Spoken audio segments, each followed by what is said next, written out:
Anna. The company are holding a welcome party especially for me tonight, so I need you to do my work for me, okay? Huh?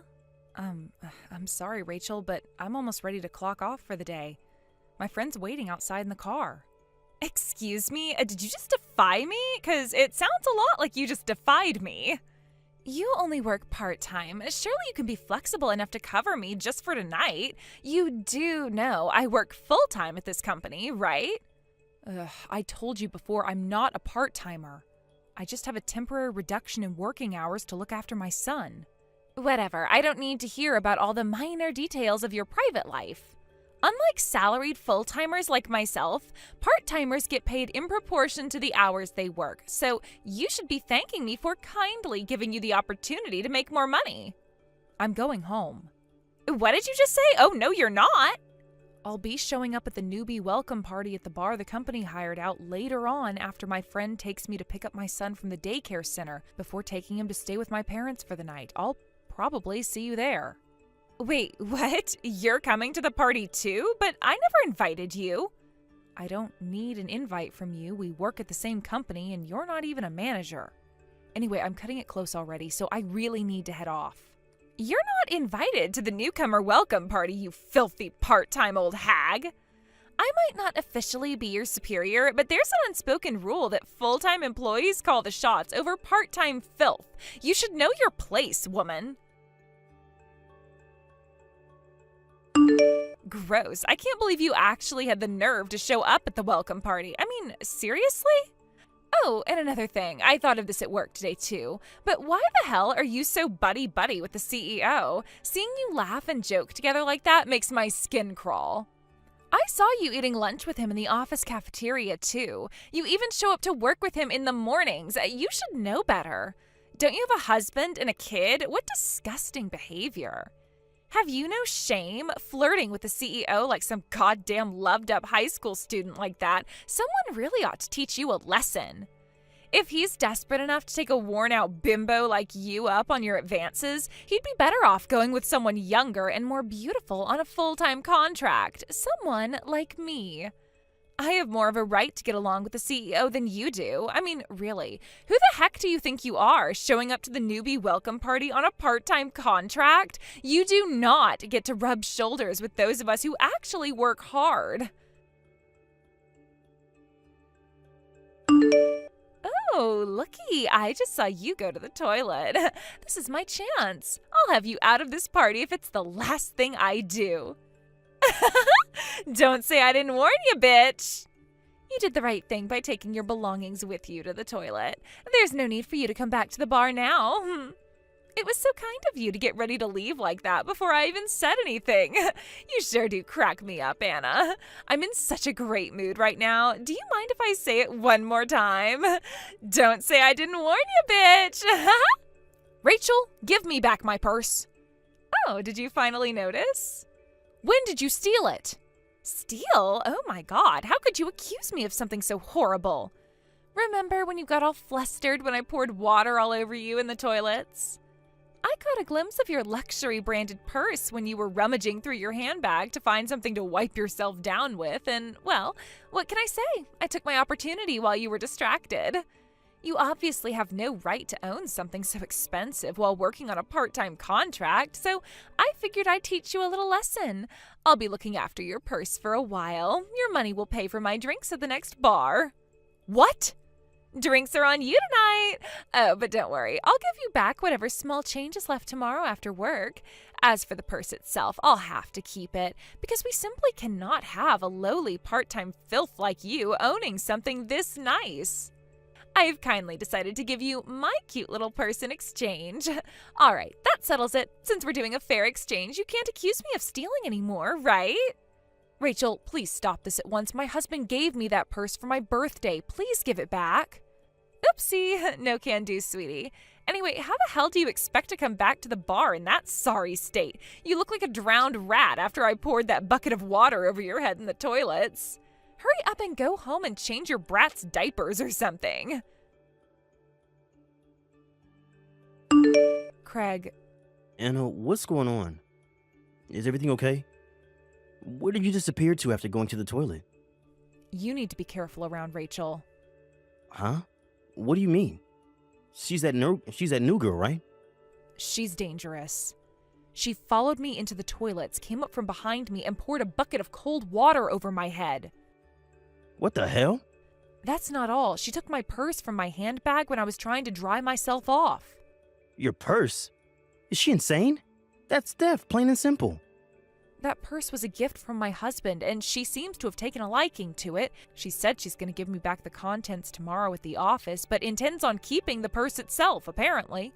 She also told me she'll be using my money to buy herself drinks at the next bar you guys go to. Jesus Christ. What the hell is wrong with her? Does she not realize how outrageously she's behaving?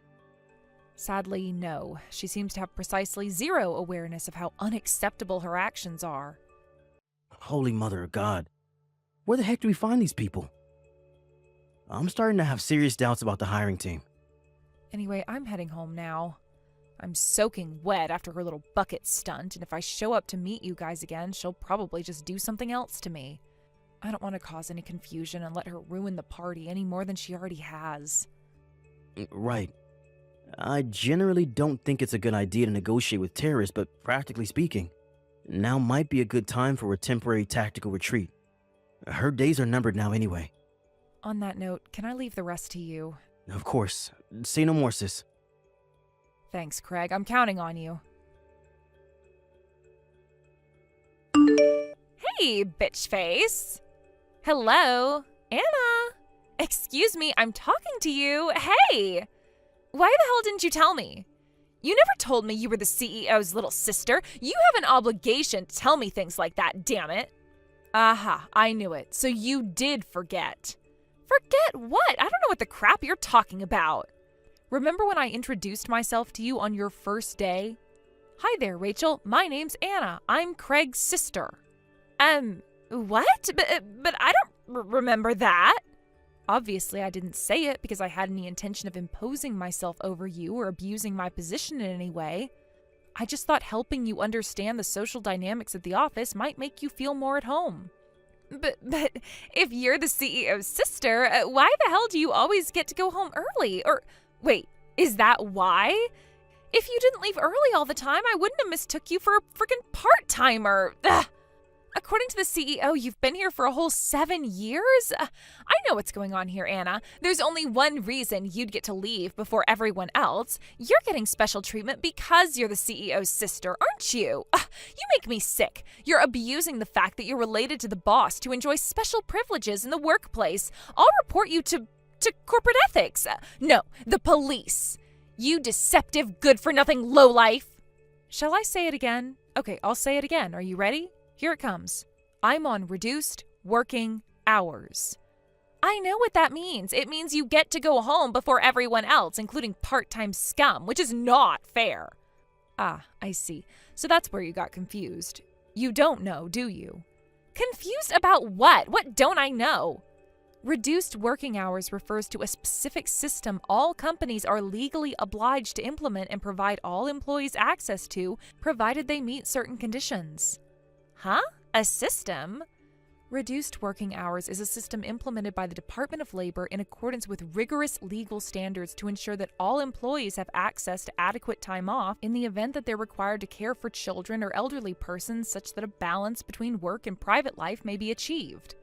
I recently came back from my maternity leave, but I have to get home early because my son's still very young, which is why I decided to use the system. Basically, I don't go home early because I'm the CEO's sister. I go home early because I meet the conditions required to qualify for the reduced working hours system due to my obligation to look after my son. Oh, really? You didn't read our company regulations, did you? Does anyone actually read that crap? They're long, boring, and I don't even understand half the words. You don't have to study them in depth. Even a brief read-through would have been enough to get a basic grasp of the reduced working hours system. Besides, even forgetting that, didn't someone go over stuff like that with you during your introduction? I'm sure they did. You probably just weren't listening. Like hell I'm gonna remember pointless details like that. It's time for you to give me back my purse, Rachel. No, I want it. It's really nice, and I am so not giving it back. Nuh-uh. Actually, the CEO confiscated it, but would you mind getting him to give it back to me? I really like that purse. Like I said before, my husband gave me that purse for my birthday. Anyway, why are you so obsessed with it? Because it's the newest item in Louis Vuitton's Vogue lineup. All the celebs are wearing it. I must have it. Huh? It's limited edition and won't be available for much longer. I've never seen one in real life before, and I am not going to throw away this opportunity to have it for myself. What on earth are you talking about? Maybe you should get your eyesight checked out, because that purse is nothing but an old leather bag that my husband's leatherworker friend made into a purse as a favor. Huh? A bag?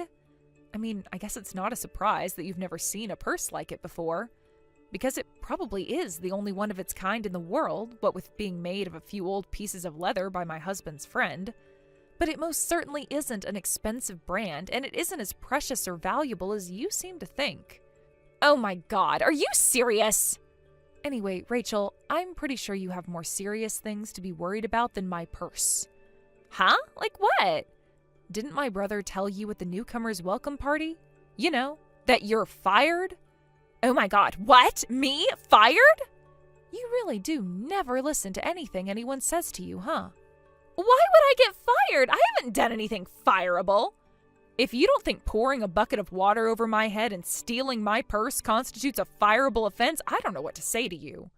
Anyone with an ounce of common sense would understand that we simply cannot afford to keep somebody as dangerous as you at the company. Your official notification of dismissal will be arriving in the post shortly.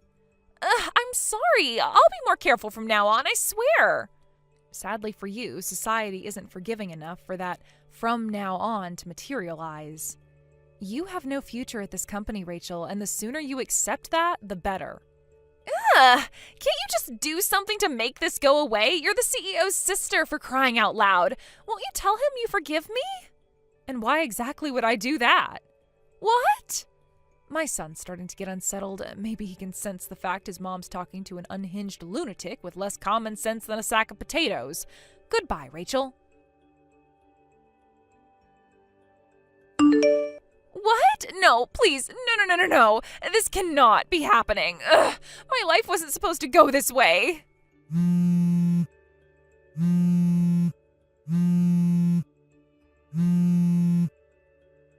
you freaking kidding me? I can't believe you filed criminal charges against me.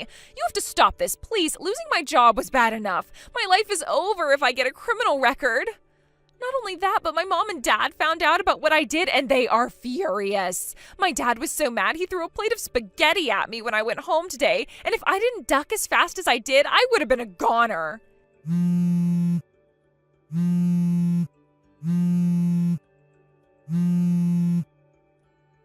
Hey! Quit ignoring me. How can you live with yourself? You're evil. You have mental problems. How can you be so arrogant? You think you get to go through life doing whatever the hell you want to whoever you want, huh? Well, listen to me, bitch. Your husband and son are gonna abandon you one day if you keep this up. Mark my words. Oh yeah, that reminds me. I'll be taking your husband for myself. A little birdie told me he just so happens to be the hot young sales manager at Globex Trading Corporation. I met him at that client meeting that time back when I was at the company. He's as handsome as they come, which makes him a perfect match for a busty stunner like me. He's guaranteed to leave you one day, so I may as well take him early while he still has plenty of love-making years left in the tank. With your husband on my arm, I kill two birds with one stone. I get a hunky young stallion to keep me entertained in the bedroom, and I get out of having to pay you compensation because he's rich.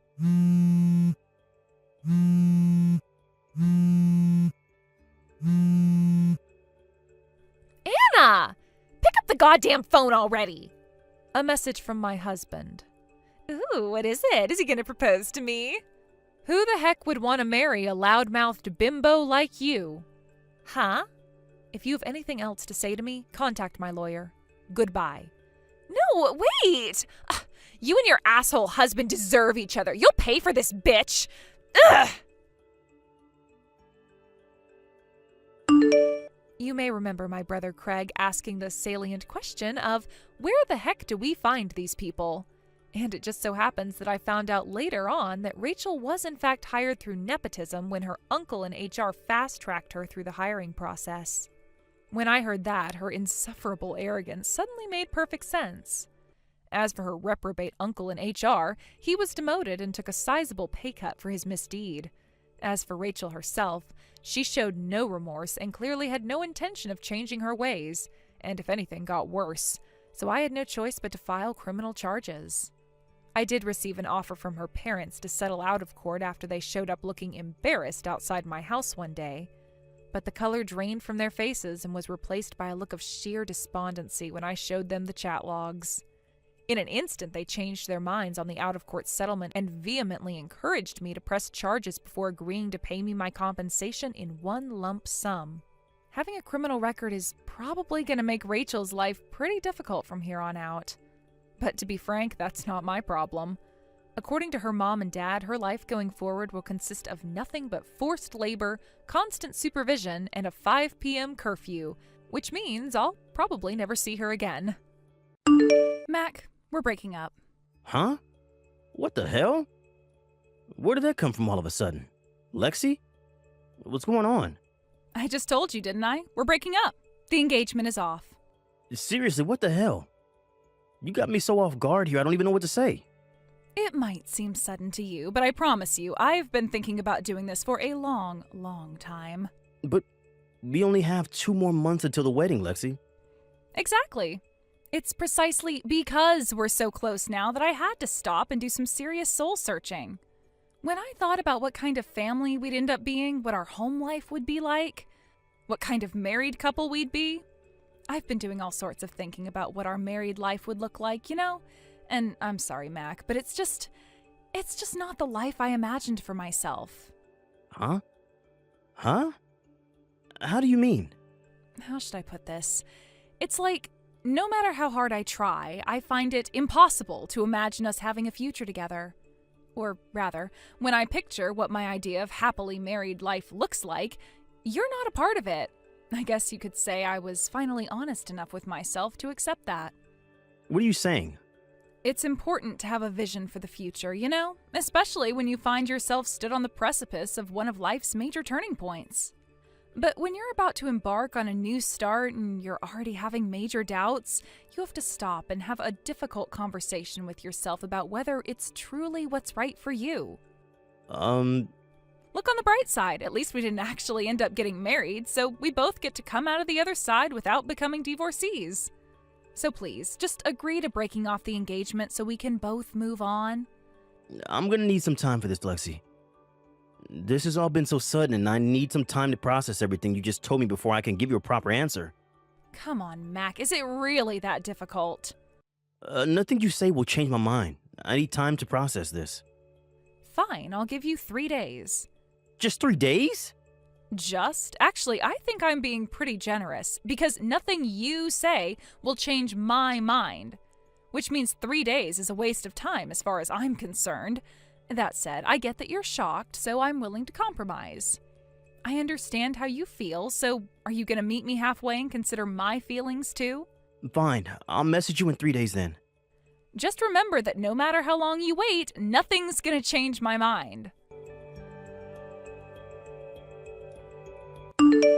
Mac, I just saw the message you sent me last night.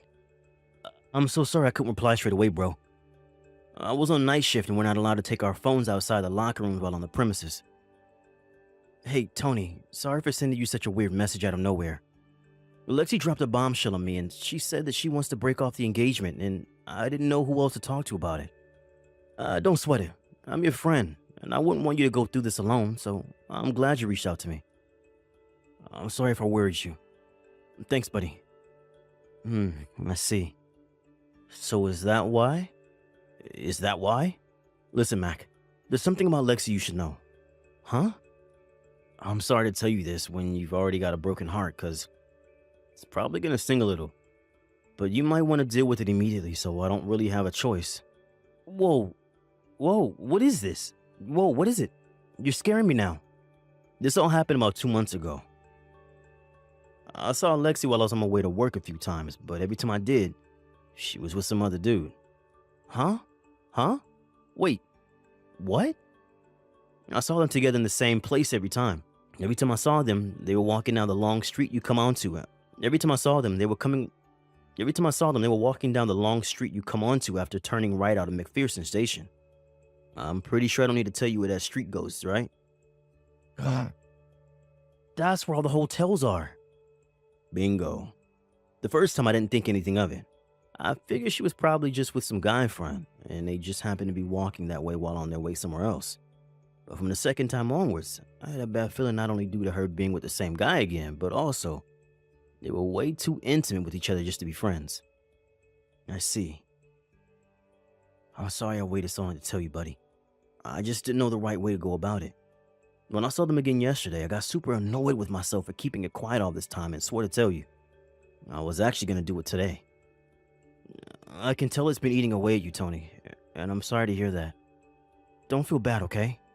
I understand why you didn't tell me. Thank you. What are you going to do next? Well, first of all, it's safe to say the engagement's officially off, and I'm going to need proof of the affair. But there's no doubt about it. Me and Lexi have been drifting apart for a long time. I always did my best to talk to her as much as I could, to make time for date nights and things, and I tried to make her happy, I really did, but for some reason, nothing seemed to work. She always just seemed so distant. In a way, I'm actually pleased, because now I know why. Now, I can happily break off the engagement. Mac, I get you want to put on a brave face, but it's normal for this to suck, you know? It's fine, really.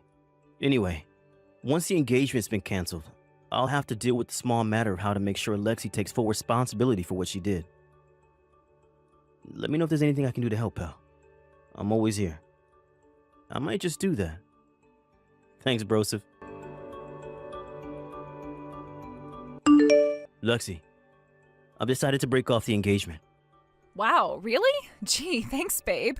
To be honest, I was kind of worried you'd dig your heels in and refuse. I'm really pleased you've decided to be a mature, responsible adult about it.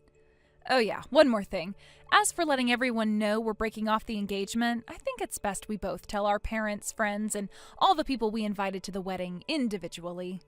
There's no need to go making a big drama out of the whole thing, right? You've agreed to go along with the engagement, so let's deal with the rest quietly before going our separate ways for good. You're right. That works fine for me for the time being. Thanks for being so mature about us breaking up. To tell you the truth, I already found my new boyfriend. It's not easy being this much of a hit with the guys, you know. Anyway, I think we're just about done here. I'm so pleased that we were able to part ways on such good terms. Now it's time for a clean break. Woohoo! Bye-bye. Mac, something crazy happened. You gotta hear this. What is it? It turns out the guy Lexi was cheating on you with is one of my coworkers. Wow, are you serious? Yeah, and get this. He has a reputation for being the most useless, deadweight blockhead at the company. He's such a pain in the ass that he routinely gets passed from department to department because no one wants anything to do with him. He just got assigned to my department today, so I finally saw his face for the first time. But I've been hearing rumors about him here for years. He's somewhat of a legendary figure at my company for being so damn useless. I thought he looked familiar when I saw him at morning call. Then I remembered he was the dude I kept seeing Lexi walking towards the hotel district. Wow, what are the odds? Now that I think about it, the street next to McPherson Station where I kept seeing him isn't that far away from my workplace. Obviously, I can't be sure, but I can say there's a pretty strong chance he's been meeting up with Lexi there after work for months. I see. Yeah. And that's not all. I don't know whether it's because he's trying to assert himself as the hotshot new guy in my department or whether this is just what he's always like, but he literally didn't stop bragging about himself all day. He even mentioned you and Lexi. What? Well, let me be clear. He didn't specifically say your names, but he was bragging about how he stole some loser's fiance and making himself out to be this huge stud in front of all of the female employees. Then he went around the whole office showing everyone a photo of him with Lexi before jumping on my desk and playing air guitar while spinning his head around like some wannabe rock star and yelling, "Don't challenge the stallion," at the top of his voice. Wow, are you for real? Sadly, yes. It turns out instead of totally being dead weight at the office, He's also a total jerk who thinks stealing another dude's girl is something to brag about. Does this guy have mental problems? That was my first thought, but then I realized that would be an insult to people with mental problems. The guy's something else. I'm pretty sure he became universally hated in my department within 5 minutes of meeting everyone. What's his name? Bartholomew Abe. What? What is it? No way. Unless I'm thinking of someone else with the same name. Which, let's face it, it's pretty unlikely. That's the jerk who used to bully everyone at my high school. No way. Seriously? Hang on a sec, could it be? I think this could be his way of getting revenge on me for what happened back then. Revenge? To cut a long story short, he had a crush on my cousin. He wouldn't stop following her around school, writing her love letters and asking her out on dates. But she wasn't interested, so I kind of ended up becoming her bodyguard. I often used to hear about how much he hated me for it, but since I was bigger than him and trained Wing Chun, he never had any balls to say anything to my face. Wow, I see. Anyway, if it really is him, I have a little trick up my sleeve. What are you gonna do? Me and him both grew up in the same town and we know a lot of the same people, which means gathering information on him is gonna be a piece of cake. I see. Alright, that sounds promising. Okay, I'll tell you what. I'll pretend I don't know you and feign ignorance if he starts boasting about stealing Lexi again. Yeah, could you? That'd be great. Sorry you got dragged into this crap, bud. If you find out anything else, it'd be great if you could let me know as soon as possible. You have nothing to be sorry for, Mac. And sure, of course.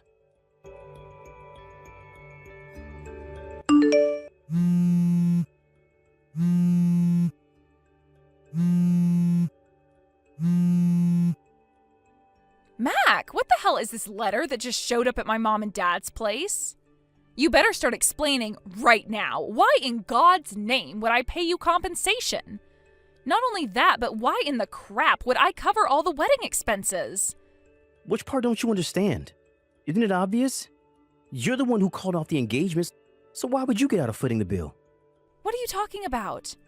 Why should I pay you compensation when we didn't even get married? Are you stupid? I should be asking you that. This was hardly a regular breakup, was it? We had the wedding venue booked, invites sent, a band hired, a cake ordered, your dress, my tux. We had everything in order, Lexi. The wedding company explained in advance there'd be a cancellation fee of the quoted amount plus 30% in the event of a cancellation within 3 months of the wedding day.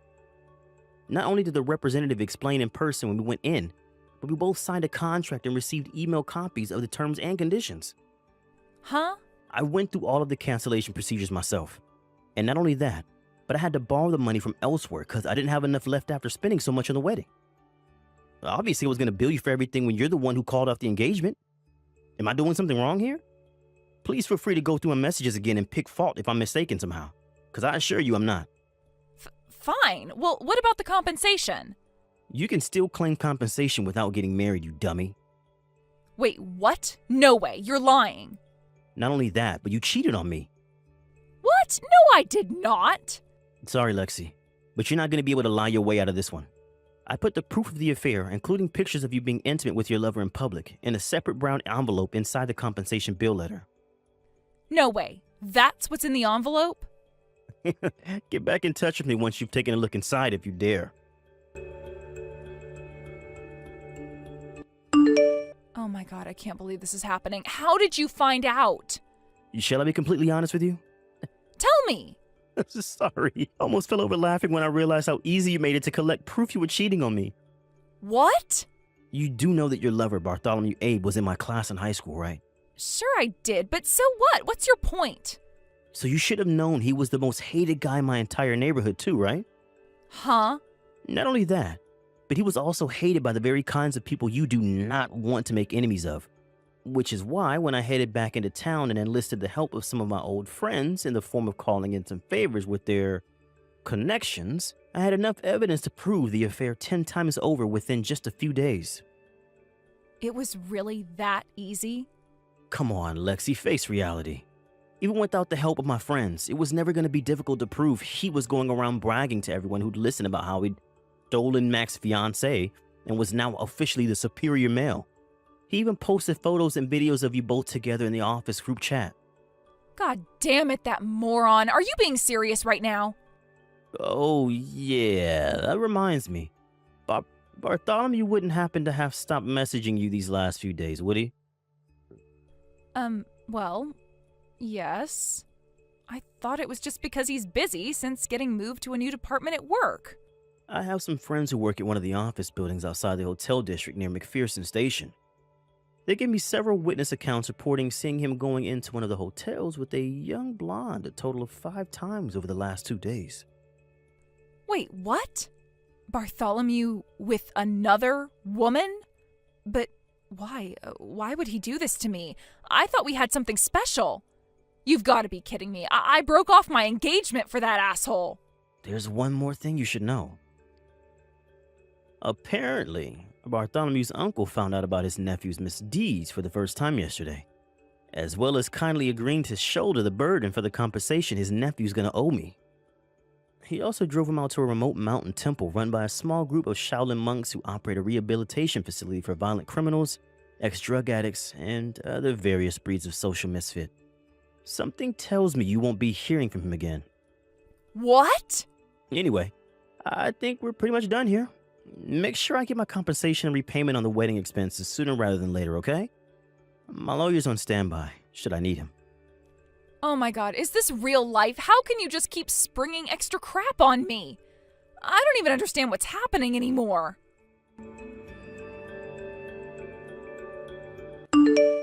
A few days after our last messages, Lexi's parents showed up at my place and apologized profusely for their wayward daughter's sickening behavior and cheating on me and breaking off the engagement. They told me they took all the savings from her bank account and sold all of their possessions in an effort to come up with some money. With that, they lowered their heads in shame and handed me an envelope containing the exact amount I requested in the invoice I sent before going home. Sadly, I can't say Lexi responded in as dignified and responsible a fashion as her parents. Apparently, she still carried on claiming to be the victim in the whole thing and showed no signs of repenting for her behavior. At their wits' end, and having heard about Bartholomew's uncle sent him to the mountain temple for rehabilitation, Lexi's parents decided to enter her into a monastery for 2 years in the hope that the nuns there would teach her how to be a decent human being. As for Bartholomew, of course his departure for the mountain temple meant he left my company. I got the funniest text from my boss a few days later. Apparently, as soon as it was announced that Bartholomew was leaving, the entire office erupted into thunderous cheering and applause. To be honest, even having him around for the short space of time we did was a huge pain in the ass for all of us. Which is why me and 2 of my coworker buddies have decided to go on a guy's vacation to Mexico to decompress. Hey, Michael! How are you doing, my sweet chocolate love muffin? How about me and you head to the movies to see that new romance movies that drops on Friday? Everyone's talking about it. Apparently, it's amazing. I've decided to line up my schedule with when you get off work, so be a darling and book us a couple of seats for the 8:05 showing, won't you? Thanks, babe. Huh? Is that Clara? Sorry, but I'll be heading out to the countryside to spend the weekend with my parents for my grandpa's death anniversary. I'll be out of town from Friday through till Sunday. Anyways, I thought I told you this already. Huh, wait, you did? I don't remember. Whatever, none of that stuff matters. Just blow your parents off and tell them you'll be spending the weekend with your beloved girlfriend. Everyone knows putting your girlfriend first in a situation like this is the common sense thing to do, sweetie pie. You are a gentleman, aren't you? Forget your crusty old grandpa's death anniversary. I mean, jeez, who even celebrates those? Yep, that's right. Come on, have a good time with your beautiful girlfriend instead. This again? For real? You have a seriously whacked out sense of priorities. If you think I'm going to abandon my family at a time like this. And we're not celebrating, we're grieving. Whatever, tomatoes, it's all the same. Anyway, why are my priorities messed up? I don't think they are. Don't be nasty. Why do you seem to think you should be my top priority in literally every situation ever, just because you're my girlfriend? Surely you can see how messed up that is. Huh? Wow! I can't believe you, Michael. It's super duper important for guys to love and cherish their girlfriends. I thought everyone knew that. It's a boyfriend's sworn duty to fulfill his girlfriend's wishes at all times. No questions asked, okay? The end. No, we're not done here. And you don't just get to end the conversation when you feel like it. I don't know how you get from, I should love and cherish you, to, I should cancel my plans with my family to go to the movies with you on a moment's notice. Nothing you're saying makes any sense. God, what is it with you? You're always like this. Me. Ugh! Why are your plans so important that they take priority over me? Just take last month, for example. Remember when you said you were going to Seattle on a business trip? I asked you to take me with you so I could go shopping at all the luxury malls, but you refused and left me here. How could I take you with me on a business trip? Seriously, Clara, that's my job, and I have to act professionally. You must have some conception of how unacceptable it would be for me to do that. It's not like I was going on a damn vacation. It wouldn't have hurt you to take me with you, Meanie. It's not like I wanted to sit on your business meeting surrounded by crusty old men who looks like they died 5 years ago. I could have just gone sightseeing in the city while you did your boring work stuff. My boss would flip out at me if I did something like that. Best case scenario, I get demoted and banned from ever going on business trips again. Worst case scenario, I lose my job. Why would you ask me to take on a risk like that? Wow, really? They even sound like a bunch of big nasty meanies. Why would you even work for such a horrible company in the first place? You should quit. Anyway, the bottom line here is that I'm going to be out in the countryside at my mom's place for the weekend, so I can't see you. What? Don't you love me? What kind of man treats his girlfriend like this? You're horrible. Wait, are you cheating on me with some cheap floozy? Who is she? I want her name now. Are you taking some dumb bimbo with you to the countryside instead of me? You are, aren't you? Gotcha. Oh my god. Was that what the Seattle business trip was all about too? Jesus Christ, Clara, you're nuts. You couldn't get this any more wrong if you tried. I have work to do. Goodbye. No, wait!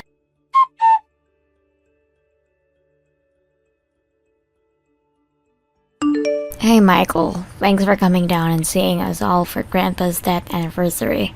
Don't sweat it, sis. By the way, are you okay? Huh? Your girlfriend! What was her name again? Clara, right? Your phone was going crazy with calls and messages from her the whole time. It's not like I'm trying to stick my nose in or anything, but I couldn't help but notice. Oh yeah, that. It did look like you were replying to her every now and then, but Michael, did something happen between you guys? No, nothing in particular. That's always how Clara is at night, or when we're not out on dates together, or during her days off. Wait, what? To make matters worse, we both get off work at the exact same time. So I get it in the neck without fail every day at 5:30 p.m. And then there's the accusations. She always accuses me of cheating on her with other women the moment I don't drop what I'm doing and do exactly as she tells me. It's like clockwork. I can actually predict when she's gonna do it by this point. Michael, does your girlfriend have mental health problems?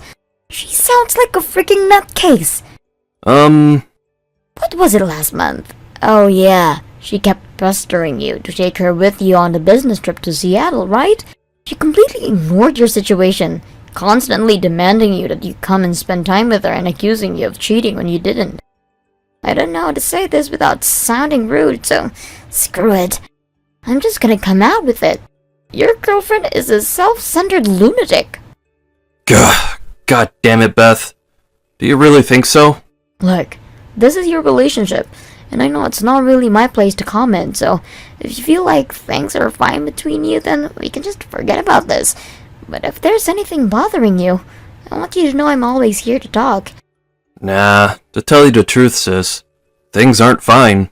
She did it again, this time with Grandpa's death memorial. She asked me out on a date, and I told her I already had plans. But she kept demanding I drop things with you guys to take her to the movies. What? Apparently, she drove over to my apartment to lie in wait for an ambush behind one of the garbage cans when I told her I was leaving for Mom's place on Friday. An ambush? Behind a garbage can? Thankfully, I took all my stuff to work and headed to the airport directly after getting off. So her wait ended up being totally in vain. When she realized I wasn't coming back, she started spamming me with hateful accusations and abuse. As usual, that included accusations of cheating. Oh my god. Why don't you just break up with her? The thought has crossed my mind, but I just know that if I don't do it the right way, she'll flip a switch of epic proportions and try pressuring me into changing my mind. Or worse, do something dangerous. I'm under no illusions here, sis. I suck at choosing women. Actually, I guess the word choose isn't appropriate here, since she essentially pressured me into dating her. But that aside, the fact is, we're together now, and I don't know what to do. To tell you the truth, I think I might be close to the breaking point. I see. You can message me whenever you need to, Mike. I want you to know when you can talk to me about anything, anytime. Thanks, sis.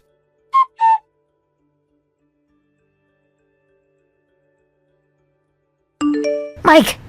Is now a good time? Sure, now's fine. What's up? I saw something crazy. You're not ever gonna believe this. Huh? But I'm not sure it's something you'll consider good news. What happened? I need to ask you something first. Clara is definitely the girl who I saw you with out of town in that time of the month or so ago, right? The petite blonde dress? Yep, that's her. She really likes those dresses. I see. I knew it. Anyway, listen to this.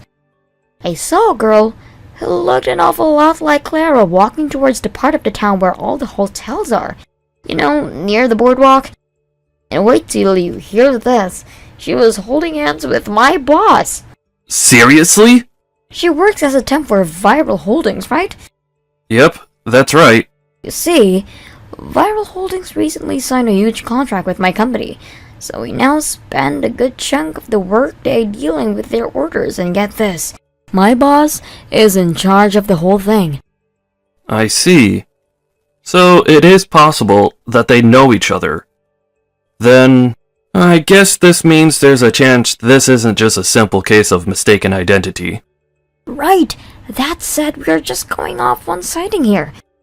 So I think we should just wait and see how things play out a little longer before we do anything harsh.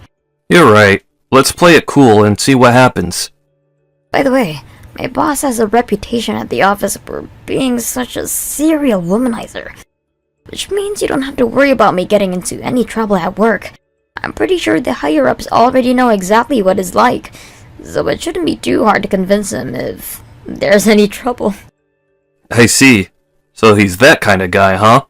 I'll send you more information when I get it. Sit tight. Thanks, Beth.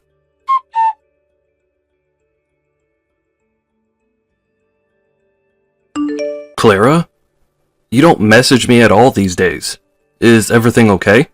Aw, my poor broken-hearted lover, Michael. I see you finally messaged me.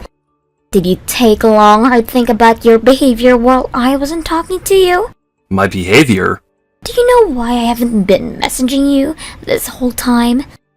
You do know I had to go quiet on you, don't you? Huh? Why? Did you get lonely when our messages dried up after I'd been calling and messaging every single day for so long?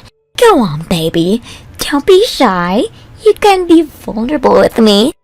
Hopefully now, after walking a mile in my shoes, you know exactly how lonely you made me feel. That's why I asked you if you thought about your behavior. So, what have you been doing for the last month?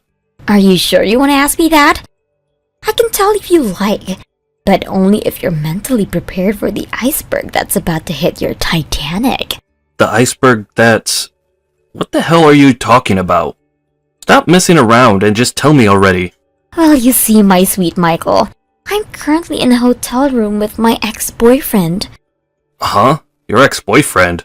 The company I'm dispatched at the new client recently, but you'll never believe who it is. The sales manager in charge of everything is my ex-boyfriend. His name's Chad. We dated around for 2 years. That was 4 months ago. We met up again recently by sheer coincidence through work. It was like we'd never been apart. I knew it. Chemistry like that doesn't just disappear overnight. One thing led to another, and well, we may have accidentally gone to a hotel together. Oopsie! Wow, are you being serious right now? Yep, super duper serious. Ever since then, we've been making tender, passionate love almost every single day. Oh my god, are you actually being serious? Is someone feeling a teeny weeny bit jealous? What? You are, aren't you? How could you not be? Any man on the planet would be overwhelmed with the most soul-wrenching jealousy imaginable right now. After all, I'm screwing my ex to fill the void of loneliness in my heart created by my cruel boyfriend who refused to see me when I needed him the most. It's totally normal that you'd feel jealous in a situation like this, sweetie. Why would being lonely give you the right to cheat? You made me feel so lonely that I wanted to get my own back and hurt you, so you'd know how it felt too. If you have half a brain, you'll use this whole experience as an opportunity to reflect on your behavior and prevent it from happening again. You're nuts! What you're doing is not normal. Maybe it isn't, but you're still the one in the wrong here. If you don't want me to cheat again, I suggest you start doing what I say and make me your first priority. If you don't start respecting my wishes, you might just lose me for the next good time. I'll be passing the time in Chad's strong, masculine arms until you apologize for what you did and swear to never do it again.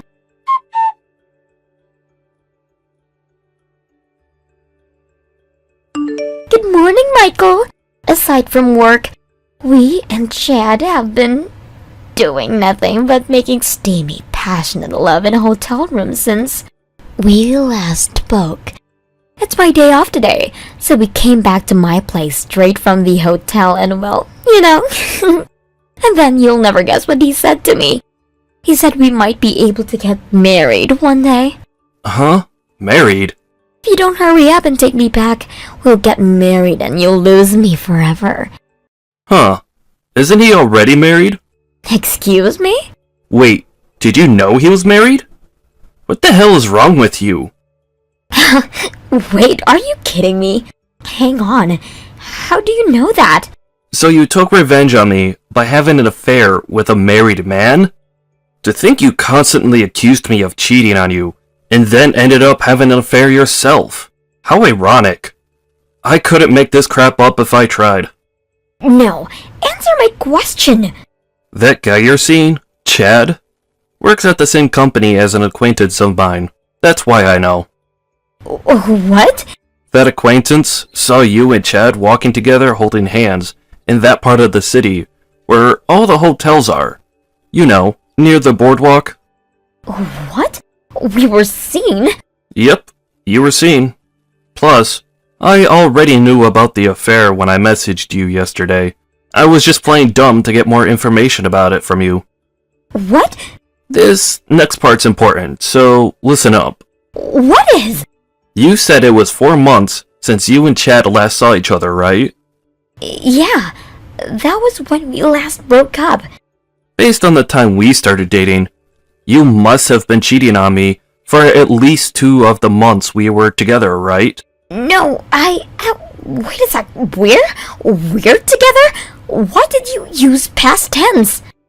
As for Chad, he's been married for a little over 3 years, but you said you and him were dating for 2 years before you split up 4 months ago, right?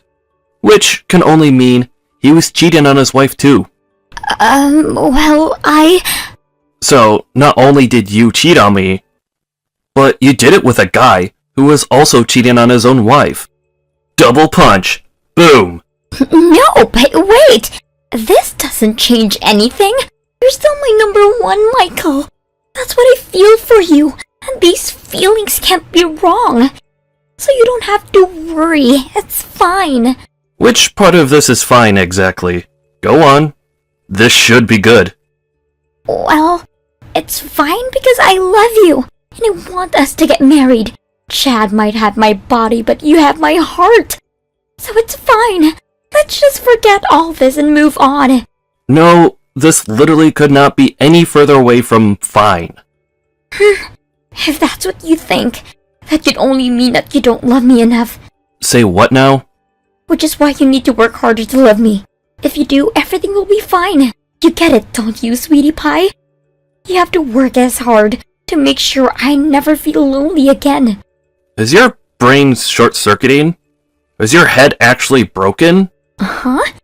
You constantly harass me before completely disappearing on me. You lie to me. You cheat on me. How could I possibly love someone who betrayed me as horribly as you did? What kind of masochist do you take me for? I completely lost all interest in you. What? No, you're lying. How could anyone lost interest in me? Just wait, sweetie. I'm gonna come over to your place now, and me and you are gonna resolve this. How about I wear your favorite lingerie? Nah, don't bother. I mean, coming, that is. Actually, what do I care? You won't be able to come soon anyway. Why not? Because apparently Chad's wife, and both your and my parents, are about to bust in there and catch you both red-handed. What? I've been sending screenshots of all of our messages to Chad's wife, and everyone else who will be affected by our breakup. You've been doing what?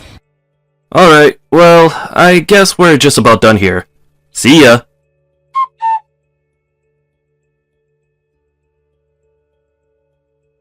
You see, I was only messaging Claire in an attempt to get her to reveal any information which could be used to identify her location. When I got what I needed, the squad assembled and made the preparations for their attack. Next, the whole platoon, consisting of a very angry Chad's wife, my parents, and Claire's parents, swiftly barged their way into her apartment and found the two of them huddled up together under the kitchen table in a pathetic attempt to evade capture. Actually, barged in sounds a little too dramatic. The door was unlocked, showing just how untouchable they thought they were. Meaning, the gang were able to let themselves in and casually walk right in. In the end, Claire's arrogance was her undoing. She was insistent she only did what she did to make me jealous as revenge for me not immediately acquiescing to her every whim.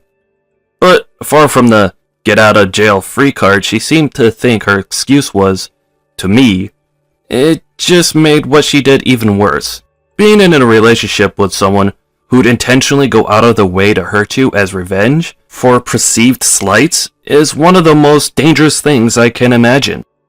The total of their combined affairs, going back the whole 2 years, led to both Clara and her partner in crime owing me and his wife an ungodly amount in compensation. To nobody's surprise, Chad ended up breaking up with Clara after our divorce. Also, they had to quit their jobs before long, due to being universally hated at their companies, unable to bear the hostile atmosphere. Of course, Chad's wife divorced him too. As for Clara, apparently she's so deep down in the depths of the despair of having to work 4 jobs to come up with my compensation, that she barely has time to sleep, let alone beg me for another chance. Hey, Patrick. I'll be going back to my hometown this weekend. Huh? Where did this come from all of a sudden? Did something happen? Apparently, one of my childhood friends has been hospitalized. I was thinking of heading home to see everyone anyway, so I figure it makes sense for me to go so I can see her in the hospital while I'm at it. Another friend told me her and a bunch of the gang from our school days are organizing a class reunion, so I plan on staying over for that. Oh, I see. I'll be staying in a business hotel while I'm there. Huh? Won't you be staying over at your family home? Even if it is still technically my family home, it doesn't really feel so much like it since my mom and dad passed away. My brother lives there now with his family. His oldest daughter has her finals coming up soon, and I'd feel bad if I got in the way while she's studying so hard. I guess that's a good point.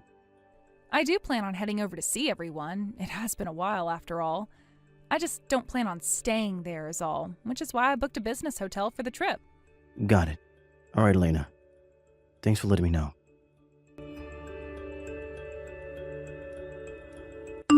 Hey, baby. I booked us in at the hot spring resort this weekend. I was worried they might not have any rooms left for us because of how suddenly we decided to go. Thank God I phoned in to find out. It turns out the hot spring resort you recommended had 2 spots left. How lucky is that? It's so convenient being a stay-at-home housewife at times like this. I can't imagine being able to book trips and vacations on such short notice like this if I had a regular job. I'm so lucky. Huh? What's going on, Elena? Huh? I thought you were staying in a business hotel in your hometown this weekend. Oh, Patrick? Huh? What's going on? Oh, the business hotel I'm staying at has a hot spring resort. Wow, really? Is that even a thing? Did you tell me about this before? I'm pretty sure this is the first time you've mentioned anything about a hot spring resort. Oopsie, honey. Sorry. I was sure I told you about it a while back, but I guess maybe I just thought I did after mentioning it to my brother or one of my friends. Really? Are you sure? Yeah, of course I am, silly. It was a really long time ago, way before I actually booked in to stay there recently, so my memory might be a little hazy. Sorry, babe. To tell you the truth, I don't really remember. That's fine, I guess. Oh no, I gotta go. I need to go and buy some supplies for the trip at the supermarket. It's been a while since I went on a trip this long distance, so I've got some major stocking up to do. Sorry if I confused you, babe. There are no changes to my plans to see my brother or visit my friend in the hospital, so don't worry, okay? You could just forget about all that stuff I just said. Right, got it. Hey, Patrick. Just letting you know I arrived safely at the station in my hometown. That's great, Alina. I'm really pleased to hear it. I'm about to stop by to see my brother and his family, and after that, I'll be visiting my friend at the hospital. After that, me and some of the girls from my old class plan on meeting up for some drinks in the hotel lobby before letting our hair down and shooting the breeze for a little while at the hotel hot spring resort. Then tomorrow is the class reunion. I'll be pretty busy over the next couple of days, so there's a chance I won't be able to reply straight away if you message. It's probably for the best if you wait until I'm done with everything here before reaching out again. I see. If you need anything, just message me or leave me a voicemail, and I'll check it after I get wrapped up here. All right, understood. You really are going to be a busy girl, huh, Alina? Hey, Vince. I just got done visiting my brother and his family and finally got checked into the hot spring resort. When will you be arriving? You said you'd be heading straight down after work, right? Did you clock off yet? Are you on the train already? Oh yeah, guess what? My blockhead husband still doesn't have the faintest idea what I'm actually doing here. Imagine his shock if he knew his wife was doing it with his own cousin behind his back. I told him I was only coming back to my hometown to see my brother and visit a friend in the hospital, and he actually bought it. Can you believe how dense that guy is? Oh yeah, and that's not all. I accidentally almost let everything slip when I messaged him thinking I was talking to you, but I covered it up by saying the business hotel I was staying at had a hot spring resort. I thought the jig was up, but he fell for it hook, line, and sinker. Obviously, that pea-brained moron is paying for the whole thing. We can finally be together without having to hide or caring what anyone thinks, baby. So let's just make the most of it. Let's have the time of our lives on my husband's dime. We can make steamy love in a luxury hot spring for free. How does that sound, my big hunky stallion? Alina, Could you just confirm the hotel name so I know I'm headed to the right place? I'll need our room number too. Sure thing. The hotel's called the Naughty Kitten, and we're in room 69. Hurry up and get here, big boy. My juices are already flowing at the thought of you grabbing hold of me with those big manly hands and violating relentlessly until I can barely walk. Ravage me, baby. Got it. Hey, Vince. Where are you, asshole? Huh? Wait. Is this Patrick? Well, ain't that a blast from the past? What's it been now, like 3 years? Asshole? Is that the way you greet your cousin? I asked you a question. I'm not, I'm on the train. Why? You wouldn't happen to be on your way to the hot spring resort where Alina's waiting for you, would you? No. I knew it. So you did know. What? What? No what? You're on your way to spend the night at a hot spring resort with my wife, right? What the crap's gotten into you, Patrick? Like hell I'd put my hands on your wife. What do you take me for? Jeez. A lying asshole. You can drop the act already because I know everything. Huh? What are you talking about? Alina accidentally sent me a bunch of messages that were intended for you. That's how I found out about the affair. God damn it, seriously? And that's how I know you're on your way to a hot spring resort to spend the night with her. God shitting damn it! Why did she have to go and do something so stupid? Always knew you had loose morals when it came to women and money. But I gotta admit, I never thought you had it in you to get involved with another guy's wife. Do you know what, Vince? I used to think you were a nice guy. But it turns out you're the most unprincipled asshole I've ever met. Screw it. What's the point in denying it if you already know? You're right. I'm piping your wife. We're spending the weekend on vacation together at a luxury hot spring resort. The plan is to bang her brains out all weekend in our private room with an open-air tub. I see.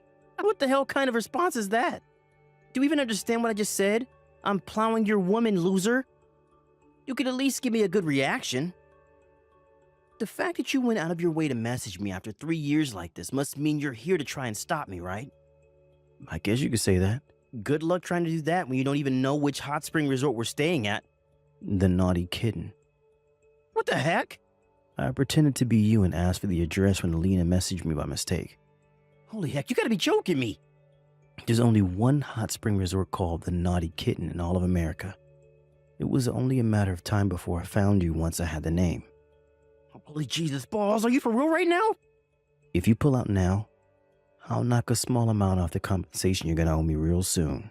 Compensation? However, if you ignore this warning and go ahead with your hot spring resort vacation with my wife, there's a strong possibility I'll charge you double. Double? Damn you, asshole! I don't think that's any way to speak to someone when you're in desperate need of their mercy and lenience, Vince.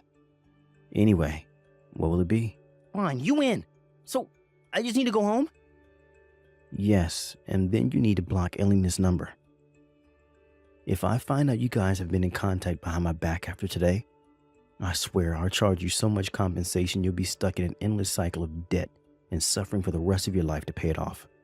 Jesus, Patrick, point taken. I didn't know you could be such a hard ass.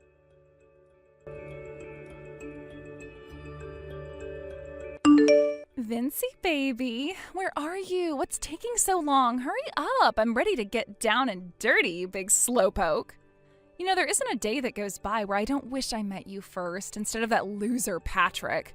Sure, he makes a lot of money, and it's nice to have everything paid for without ever having to work, but my God, is he boring. He's a total wet noodle. Still, this little thing we have going on now ain't half bad, huh? I think we should carry on as we are for now. I want to use as much of his money while I can, while he still has it. You always hear people say love and marriage are two different things, but it really is true. I'm not ready to divorce my ATM husband yet, but you're still my number one baby. That's funny, because I despise you. What the hell? Elena, you still haven't noticed, have you? What are you talking about, Vince? Quit acting weird. Jeez, how dumb can you be? Sure, our display pics do both coincidentally happen to be pictures of dogs. And I guess the breeds do kind of look similar, but still. I thought you'd notice if you kept making the same mistake, but it looks like I severely overestimated your intelligence and literally have to spell it out for you. What the... Are you familiar with the concept of messaging the wrong person? The wrong person? This is not who you think it is. It isn't? It's me, Patrick, your husband. No way.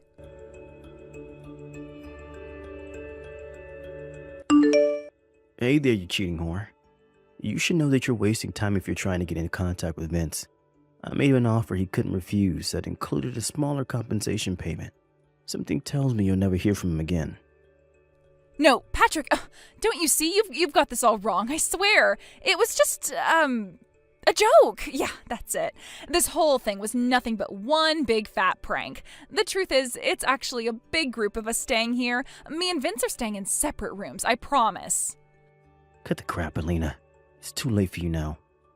Please forgive me, I'm begging you. Listen, baby, how does this sound? How about you come to the Naughty Kitten and we spend a night of wild passion between the sheets? Will that make this better for you? Excuse me? You know, like, we could spend the night together is my way of apologizing. Please don't say such disgusting things. I don't have a sick bucket nearby. What? But why not? I can't think of anything more amazing than vacation at a hot spring resort as a couple. Let me get this straight. You're asking me to spend the night with you, my cheating wife, in the place you intended to cheat on me with? Well... Kelvin's on the way to collect you now. Huh? You mean my brother? Why would he be involved in this? Of course I mean your brother, and of course he's involved. I just got done talking with him, and it turns out you did actually show your face at his house, and you did actually visit your friend in hospital. It was when he told me that the Naughty Kitten is only 2 stations away from your hometown that everything made sense. Whoa, no, wait a sec. He's going to be holding you at his house while keeping you under surveillance for the time being. What? At his house? No, I can't stay there. My niece has exams soon. Kelvin told me all about how these exams she has coming up are only practice exams, and that in any case, your niece is so gifted and intelligent. She aces literally everything at school with no effort. Oh my god. The bottom line is that you're totally fine to stay there. Now, shall we move on to putting an end to this once and for all? Oh my god, that sounds dramatic. What do you mean? My compensation. What? The divorce. No! You cheated on me. What the hell did you expect to happen? Please, Patrick, I'm begging you. I only did it one time. I thought you had a big heart. Surely you can find it inside yourself to forgive me. I promise I'll never do it again. I can't bear the thought of losing you, baby. Correction. It's not that you can't bear the thought of losing me. You just can't bear the thought of losing my money. No, that's not true. You're my special pumpkin pie, and my life is meaningless without you. I love you, baby. I love you and no one else. It was never about the money. That was just crazy talk. Why are you even there? Why are you even trying to hide it? Did you forget about all those messages you sent me by mistake? Listen, Alina. There may have been a time when I was your special pumpkin pie. Those days are gone now. Well, those messages, they were, Oh, looks like your brother is about to arrive. Huh? You said room 69, right? Wait a sec. Did you pretend to be Vince even though you knew I didn't mean to message you just to find out my room number? Bingo. Impressed, Alina. Maybe you do have a brain after all. You deceitful prick. That's not fair. I'd say cheating on me was a little more deceitful and unfair, but whatever floats your boat. Patrick, will you hear me out? I swear on my life that if you forgive me this one time, I'll never, ever cheat on you again for as long as I live. Give it a rest already, okay? Didn't I just tell you? I despise you. What? Expect a visit from my lawyer in the coming days. Wait, no! You can't seriously mean that, right? You'll see how much I mean it soon enough. All further communications will go through my lawyer. Goodbye. Oh my god, who even does this? I don't want a divorce. After that, my brother-in-law Kelvin explained the situation to the receptionist at the Naughty Kitten and checked Alina out early. Thanks to his support, and the assistance of my incredible lawyer, the divorce was finalized without a hitch. Amazingly, I even got my compensation quickly in one lump sum. As for my cousin Vince, she got disowned by the entire family when they found out what he did. I don't have a clue where he is nowadays, and to be honest, I don't care. As for my ex-wife, Kelvin tells me she's still desperate to patch things up with me and spends her days tormented by consequences of what she did. Thank God I work from home and was able to move as far away from her as possible, huh? Remote workers? Raise your dongers. Hooah!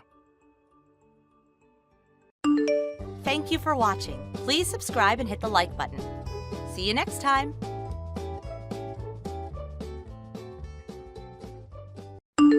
Hey, sis, what do you think you're doing? I can't believe I finally decided to allow you to come to mine and Benjamin's wedding, only for you to reply to my invite message that you're not coming? How rude! Explain yourself. Explain myself? Shouldn't it be me asking you to explain yourself? Why should I have to explain a thing? What kind of masochist goes to the wedding of the pair of snakes who betrayed them? I know you only invited me so you could rub my nose in it. Or could it be? Do you still have feelings for my Benjamin? Does the regret over not being able to have him still eat away at you inside? Does it still keep you awake at night? Suck it, loser. Give me a break, Lisa, as if. Jeez, Becky, would you, get over it already? It's been over 2 years now. Look, I get that my Benny's a slick, stylish, high-flying company owner with more charm and charisma than a used sports car salesman. And I get that it must suck that your attempt at marrying your way into money failed so miserably. Now that I think about it, I guess when an ugly cave troll like you misses her window to get married, there is a strong chance it means a lifetime of being lonely and single. Taking all of the above into account, I suppose it's only normal you'd still be obsessed with your old fiancé, the one who got away. Like I said, no way. You couldn't be more wrong if you tried, I assure you. But unfortunately for you, Benjamin is my husband now. You're so not having him back. I don't want anything to do with the cheating lowlife you got your dirty claws into and stole from me. He's dead to me now. I wouldn't care if I never saw his face again. Huh? You could return him to me gift-wrapped with a ribbon on, and I'd still return him faster than you could say scumbag. So please, get married with peace of mind that I have precisely 0 feelings left for him. Goodbye.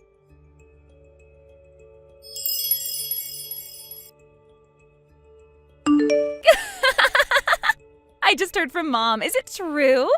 What are you doing, Becky? You showed up at my wedding? I thought you weren't coming. I mean, I did think there was a possibility you wouldn't be able to resist, so I prepared a seat just in case. But I'm still seriously surprised.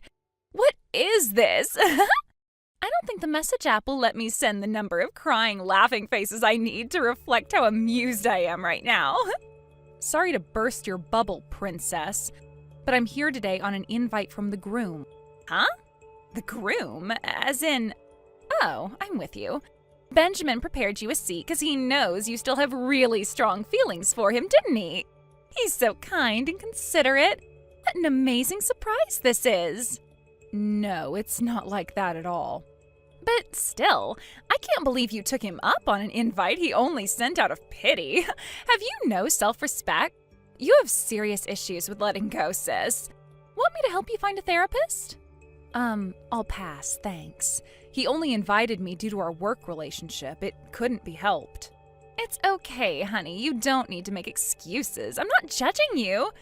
Actually, scratch that. I so am. I guess this means all the performers are in place and it's time for the show to begin. Thanks for showing up to my wedding, sis. You're the best. I'll make sure I rub your nose in how loved up and happy me and your ex-fiancé are together so much you'll be itching to make a dash for the exit before long. Make sure to show me your most heartbroken, jealous, ugly loser face before you do, okay? Pretty pleased with the cherry on top?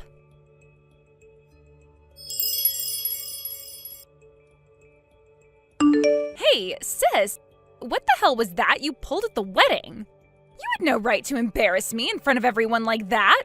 You disgusting little witch. Have you no integrity or self-respect? You make me cringe. What are you talking about? You were sat next to President Blumpkin the whole time, weren't you? I sure was. Why? What's wrong with that? Mr. Blumpkin is the CEO of one of Benjamin's client companies. Sure, I know that. What of it? What? You knew? Wow. So you really do have no self-respect or integrity. I'll ask you once more. What are you talking about? Looks like you're up to your old gold-digging schemes again. Once a gold digger, always a gold digger, huh? You thought this little stunt of yours was gonna bag you a man with even more money than Benjamin, didn't you? Sorry to have to be the one to break this to you, sweetie, but Mr. Blumpkin just got married last month.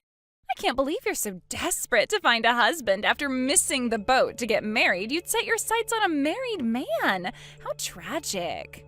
I can assure you I'm not as desperate or unprincipled as you seem to think. But an ugly cave troll like you is sure to stay single forever. I get it must suck to be you, but would you mind not pulling embarrassing stunts in front of my whole wedding on your desperate panicked hunt for a man? I'm not desperate or panicking at all. I'm married. Why would I be? Huh? Wow. So you're so pathetic, you're resorting to blatant lies now? This is the most pathetic thing I've ever seen. I might actually feel bad for you if I wasn't laughing so hysterically. How about you try asking Benjamin? Huh? Benjamin?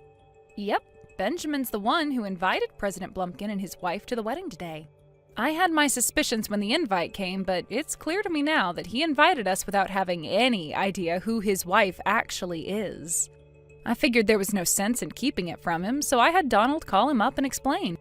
You should know that my wife is your ex-fiancé and your new wife's sister. Are you still happy for us both to come? Huh? Donald, wait, what? You're Donald Blumpkin's wife? Are you seriously telling me us being together at your wedding all day didn't give it away? How was I supposed to know?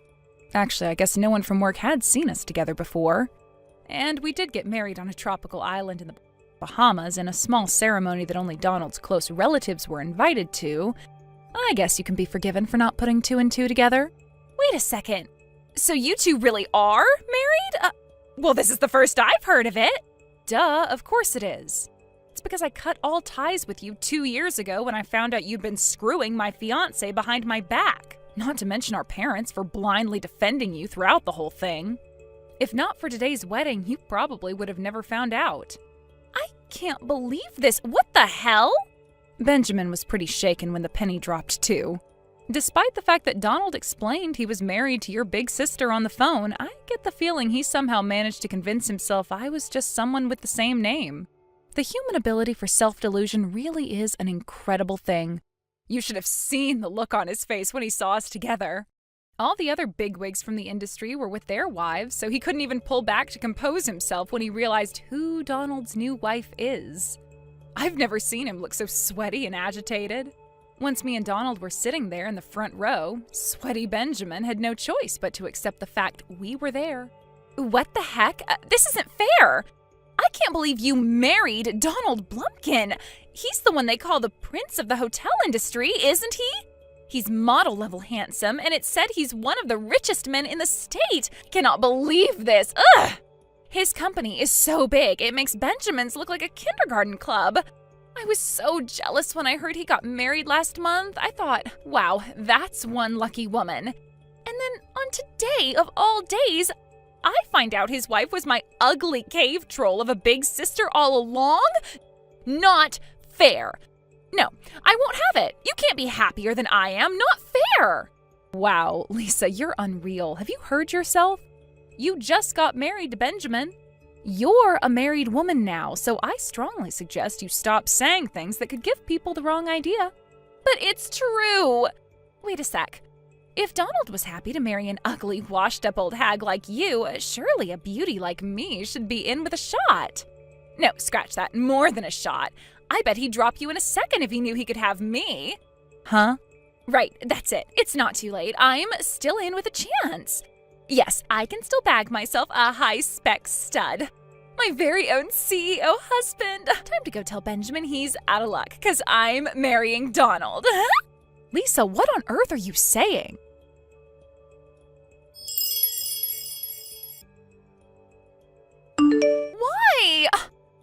didn't President Blumpkin want me? This is so messed up.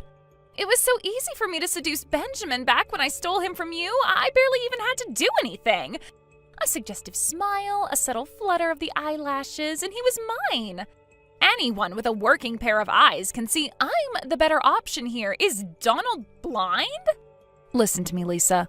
You should know that guys like Benjamin who give in to the temptation of other women despite having a fiancé are the exception, not the rule. I'm guessing the fact that you were so easily able to seduce him gave you the false impression you could do the same thing to any guy whenever you wanted. But as you now know, life's not that simple. But this is me we're talking about here. I told Donald he could have me as his bride. Me! Surely there's no way he could resist an offer like this. Aha, that's right. I bet he just needs time to think about it. He's sure to toss you aside like the piece of garbage you are any time now. I just know it. Have you really still not noticed? Noticed what? Who my husband Donald really is. What do you mean? He's the CEO of one of Benjamin's client companies, right? Nope. I guess he did look extra sophisticated at the wedding, what with having contacts in instead of his glasses, and he did change his surname. Huh? What are you getting at here? Are you trying to say he's someone I know? Exactly. Stop acting all self-important and just tell me who he is already. His old surname was Davids. Davids? Full name, Donald Davids. He changed his name when he married into the Blumpkin family when they wanted a successor to inherit their hotel chain. And that's how President Donald Blumpkin was born. Donald Davids? Wait, that four-eyed loser? I'd really prefer it if you didn't call him that, but yes, he's the person you're thinking of. The same Donald Davids you bullied mercilessly as that gloomy four-eyed loser for 3 long years in high school. No way, this cannot be real. You and your lackeys put Donald through hell. He knows what a malicious, black-hearted lowlife you are better than anyone. Any chance you ever had of him liking you disappeared when you chose to subject him to 3 years of hell back in high school. This isn't the kind of thing you can make go away by smiling and fluttering your eyelashes. Oh my god. Fine, I get it. Okay, you can shut up now. I give up. He's all yours. You win. This time. You might have won the battle, but you didn't win the war. Don't go feeling all smug about yourself just because you lucked out one time. Soon, I'm gonna marry a man richer than you could possibly ever imagine. You'll be so jealous you won't even be able to sleep. I'll have so much money, you'll be begging me for handouts. Just you wait and see, bitch. I think you should try taking a look at reality before getting lost in your absurd fantasies. Huh? Reality? Whose fault was all the drama over the breaking up of the engagement yesterday? Who cares? I'll just say it was your fault. If you didn't trick me into getting engaged to a worthless loser like Benjamin before climbing your way up to President Blumpkin, none of this would have happened. I think this is what they call avoiding reality. Are you actually being serious? What? Yes, I'm serious. I think you'll find the one who broke up the engagement was you, Lisa. If you hadn't totally lost your mind and tried to get your claws into someone else's husband on your frickin' wedding day, you wouldn't be in this mess. Huh? If you still don't get it, I suggest you think long and hard until something clicks. Goodbye.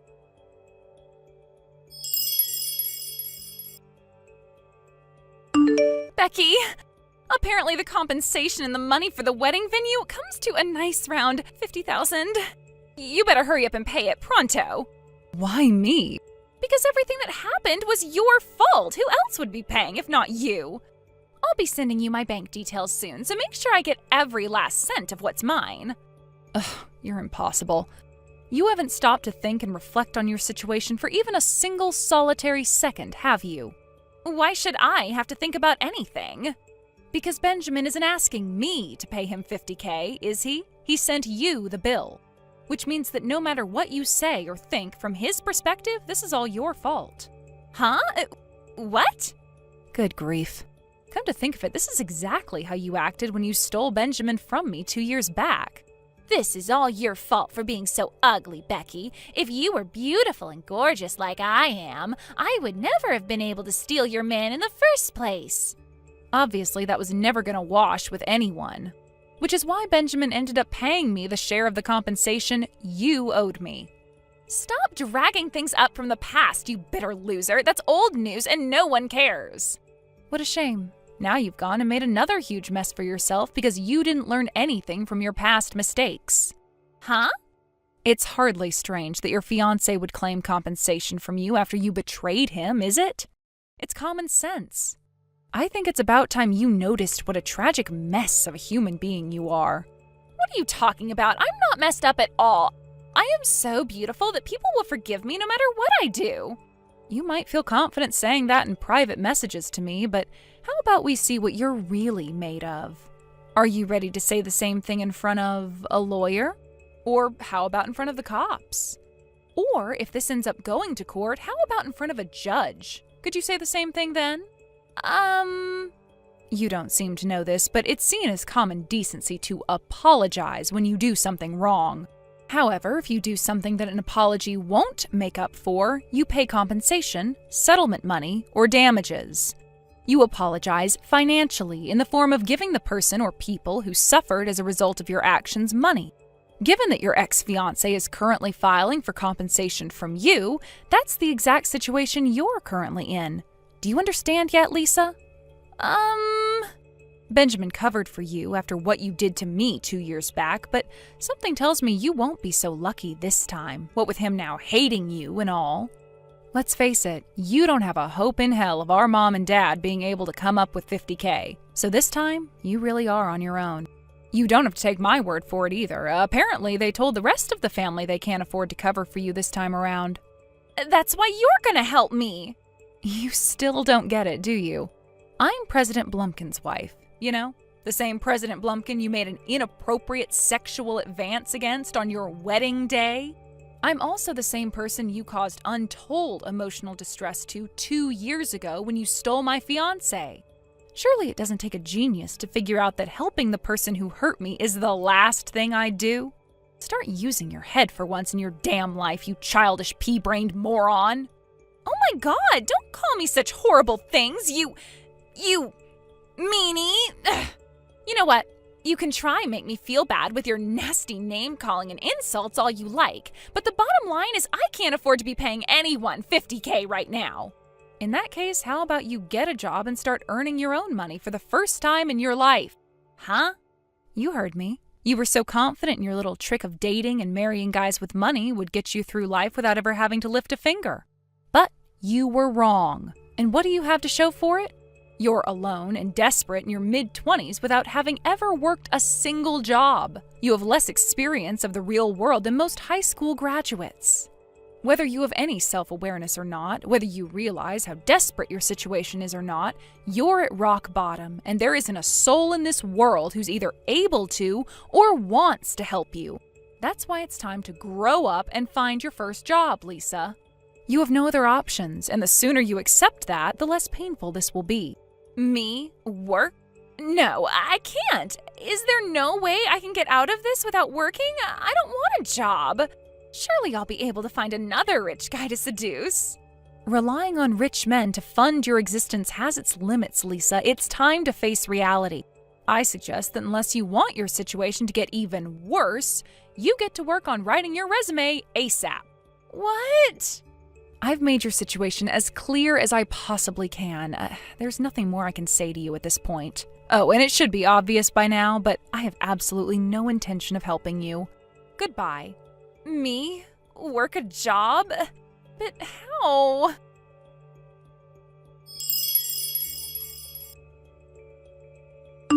As for what happened during the few months preceding today's saga, for some strange reason, Benjamin started stalking me.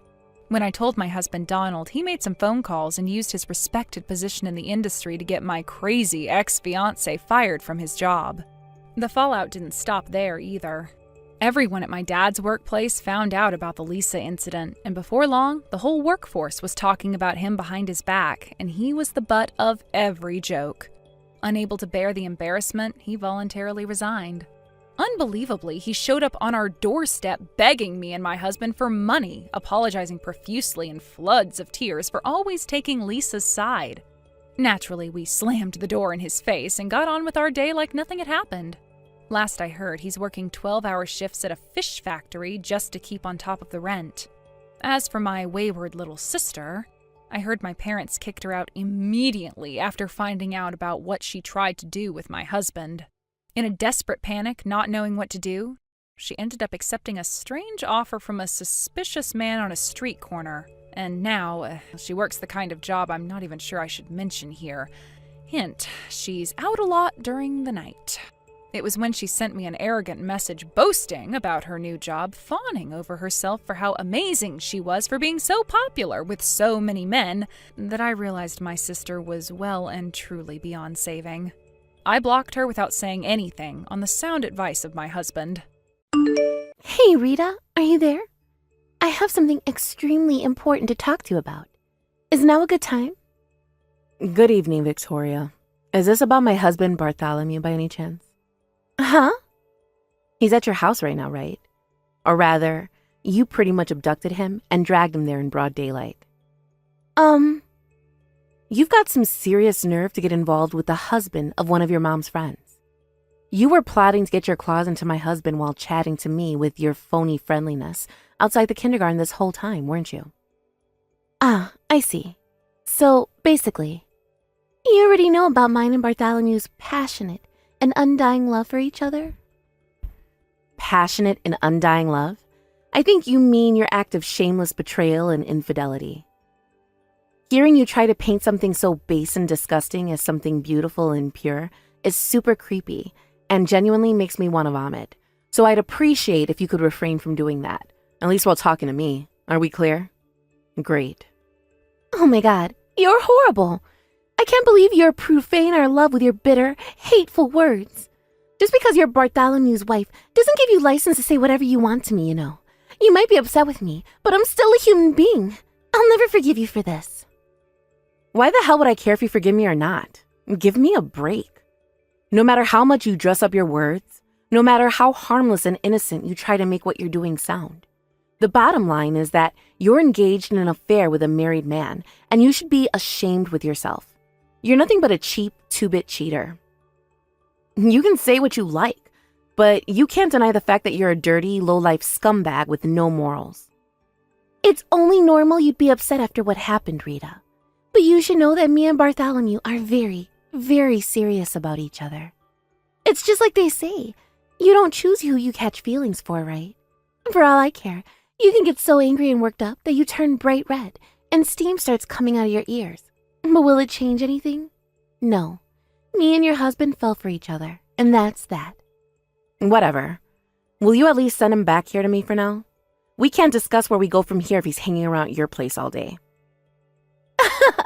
Does that mean you're going to discuss divorce with him? Yippee! Now hold your horses, Victoria. First of all, whether we divorce or not depends on how Bartholomew responds to the cat being dragged out of the bag. Besides, we have our daughter to think about too. Woohoo! So it's decided then. Divorce, divorce, divorce. Yay!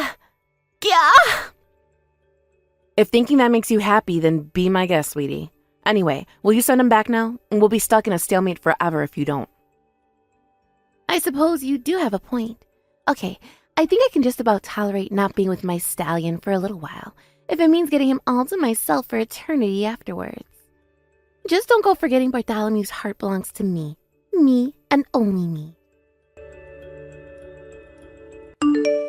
Rita, do you have any idea how lonely I was all alone without my Bartholomew last night?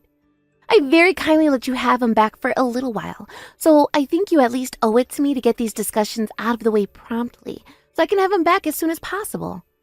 It might be a bitter pill to swallow, but it's about time you accepted the fact he no longer has any feelings for you whatsoever, and his heart belongs to me now. If you do anything to tear us apart, I'll never forgive you. Bartholomew, where the hell are you? Can we just stop this crap already? I get that you got scared and escaped in a panic when you heard I found out about the affair. But this has been dragging on for way too long now. It's been 4 damn days already. How long do you intend on playing these stupid games for? Victoria said you're not at her place.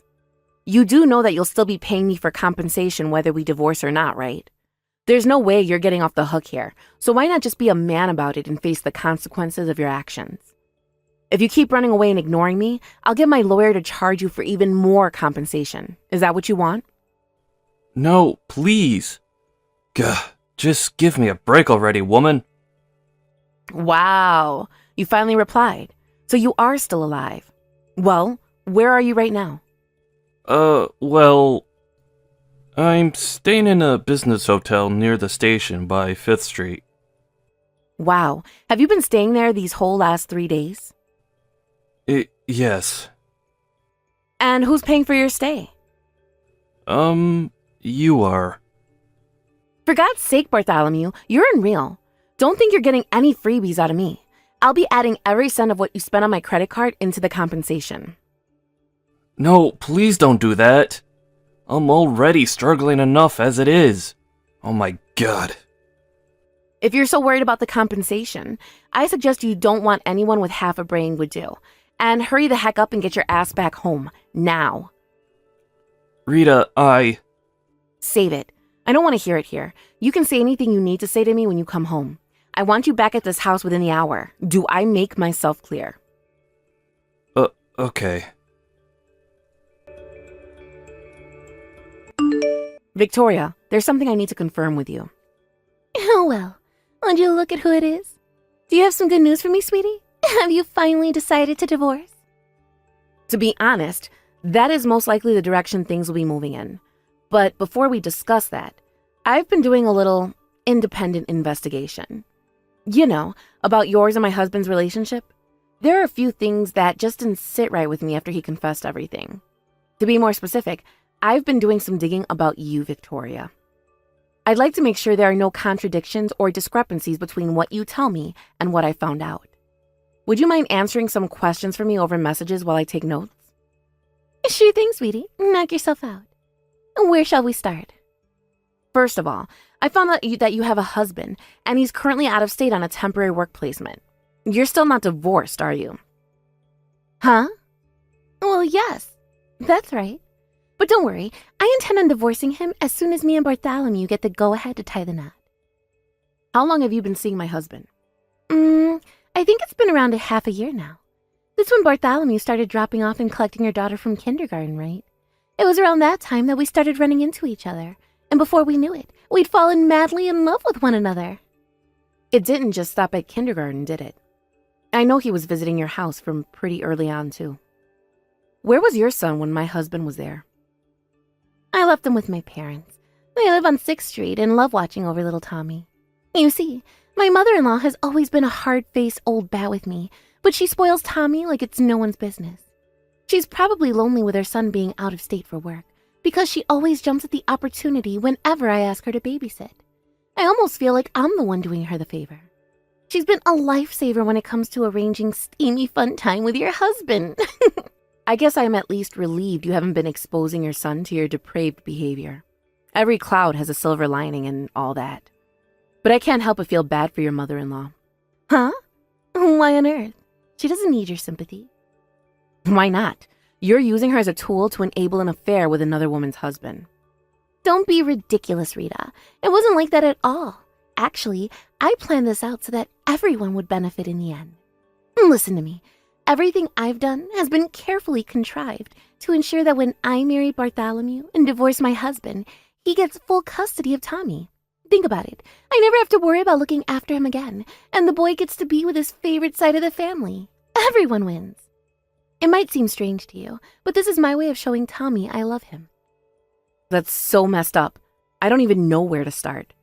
So it's fair to say you plan on fully abandoning your custodial rights to your son then? Yes, exactly. Me and Bartholomew plan on having lots of children of our own one day. The last thing I need is a leftover kid from my last marriage getting in the way of our happiness, you know? I see. All right, I understood. Thank you for your honesty.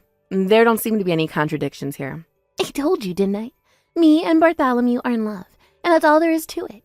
In his eyes, I see the stars above. My heart beats for him, my dearest dove. Oh, I can't wait for us to start our new lives together. You can keep your creepy, vomit-inducing love poems to yourself, thanks. To be honest, I could care less about how you feel for each other. The only reason we're having this conversation is so we can reach a settlement on the affair, and I can put all this crap behind me. Oh, stop it, Rita. Why do you have to be so salty and bitter about all this? I'm trying to work with you on here. There are no hard feelings, you know. He just chose me over you. That's all. I don't see why there's any need for all this hostility. Me and Bartholomew are... I don't want to hear it. We'll never agree on this, so let's just agree to disagree and save ourselves a bunch of unnecessary trouble. To be honest, you're kind of annoying. And you're a big, horrible meanie.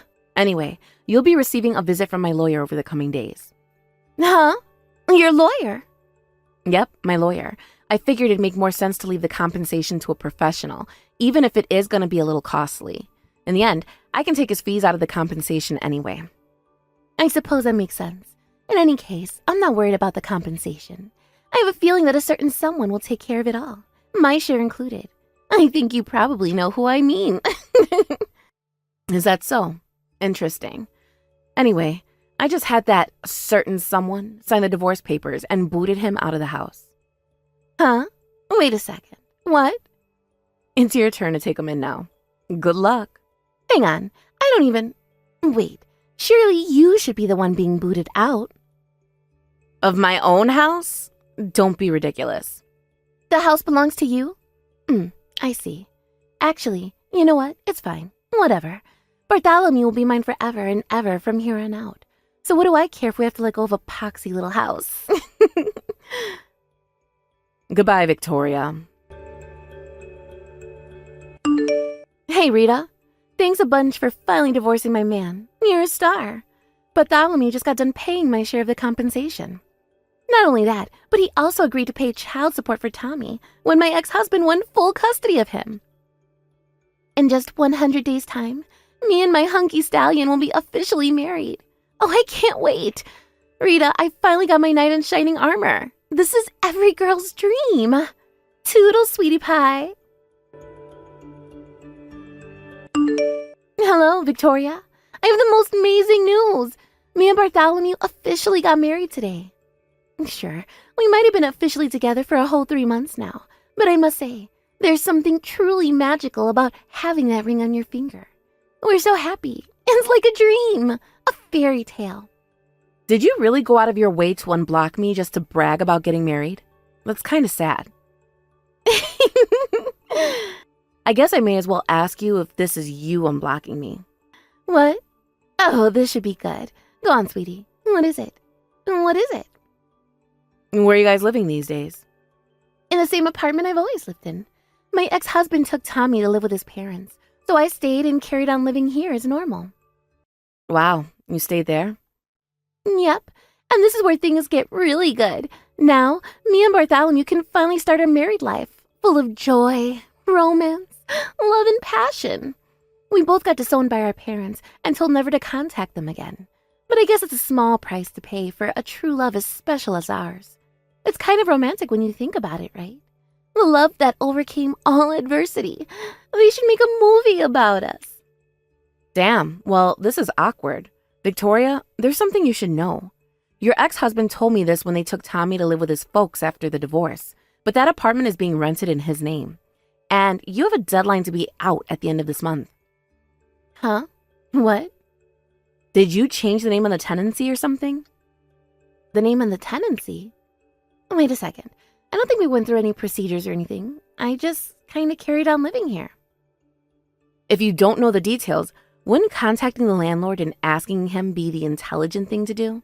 You know, since your entire living situation depends on it. Oh no, we have to be out by the end of the month? This just won't do. I have to tell Bartholomew about this, and we need to find somewhere else to live. But really, this is exciting. You know, it's not every day a girl gets to move into a new apartment with her new husband. I know. I'll flutter my eyelashes and get him to buy us one of those new luxury high-rise apartments near 8th Street, with the view overlooking the bay. Sure. Go ahead, Pumpkin. You're free to do whatever you like. Oh, there was one more thing I wanted to mention. What is it? What exactly did you have your sights on when you got your claws into my ex-husband? Huh? No. It wasn't like that at all. He might make $150K a year, but that's not important to me.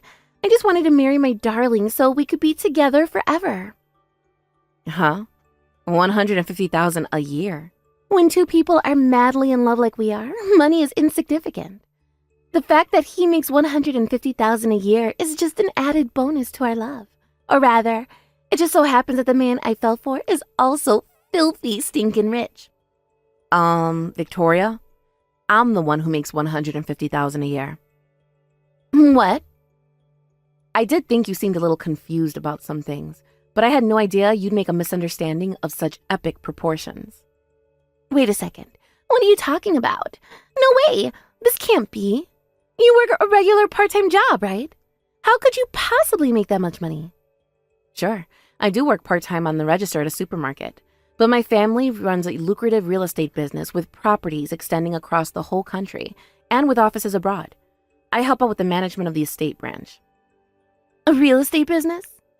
And what's Bartholomew's role at the company? He doesn't have anything to do with it. Not only that, but he's pretty much unemployed right now. Unemployed? The company he'd been working for these last 10 years went bankrupt after a whistleblower blew the lid on some shady borrowing practices 10 months ago. What with the way the world's been going recently, he said he wanted to use his redundancy as an opportunity to get into working from home as a freelancer. The early days were always bound to be rough. Everyone knows it takes time to establish reliable contracts as a freelancer, so I never expected him to start raking in the big bucks immediately. Fortunately, I made more than enough with my real estate work, so support us both. We'd agree he'd increase his share of the housework and looking after our daughter in return for me supporting him while he looked for work. Things went great at first, but then he met you and started having an affair. And to make matters worse, he started using the time he should have been putting towards looking for work to meet up with you in secret. As a result, he continued to contribute precisely nothing to the family finances for several months on end. Oh my God, no way. You mean Bartholomew still doesn't have a job? I don't know for sure, but surely if he lives with you, you'd know if he was working, since he's supposed to be working from home and all. Oh my God, but I never seen him do anything that looks like work. Ugh, this can't be. So what about my share of your compensation? What about the child support payments to my ex-husband? How did he pay for all of that? I have no idea how he came up with the compensation, or how he continues to keep up with the child support payments, but there is one thing I'm confident about. He's up to his ears in debt. Debt? Which is why I have a feeling you guys are going to be in serious trouble if you don't both start working soon. You mean he lied to me about making $150,000 a year? I can't categorically state that he was lying. Why not? Just before we divorced, I asked him if you ever asked him about his salary, or whether he ever told you anything about how much money he makes. And sure enough, he told me you asked him how much he brings in per year just before you started the affair. Yes, that's right. He told me he was making $150,000 a year. You see, the figure he gave you was actually his household income. Household income? This was just after he lost his job at the company and was still trying to get established as a freelancer working from home, which meant he was barely making anything. Naturally, he was never going to admit that to you, so he probably felt like he had no chance but to answer with our household income. But that's not important to you, right? You truly love each other, so whether he has money or not is of no importance, right? Oh my God. Your love for him is so pure that you'll accept him regardless of his financial situation, I'm sure. So not only does he have no money, but he's also unemployed and up to his ears in debt? I can't believe this is happening to me. And good luck with paying off his debt as a couple. No way. This all has to be some kind of sick joke, right? No! I can't believe Victoria actually thought Bartholomew made $150,000 a year. It's both tragic and hilarious in equal measure.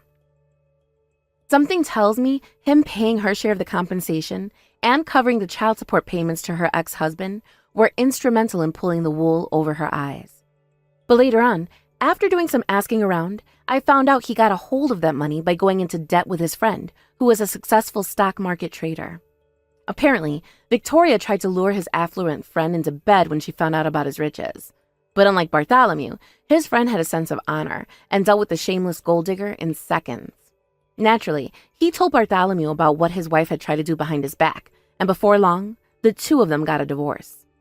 Apparently, Bartholomew demanded she pay him back every cent of what he paid to cover her share of the compensation and child support as one of his conditions for the divorce, resulting in Victoria ending up in tens of thousands of dollars in debt.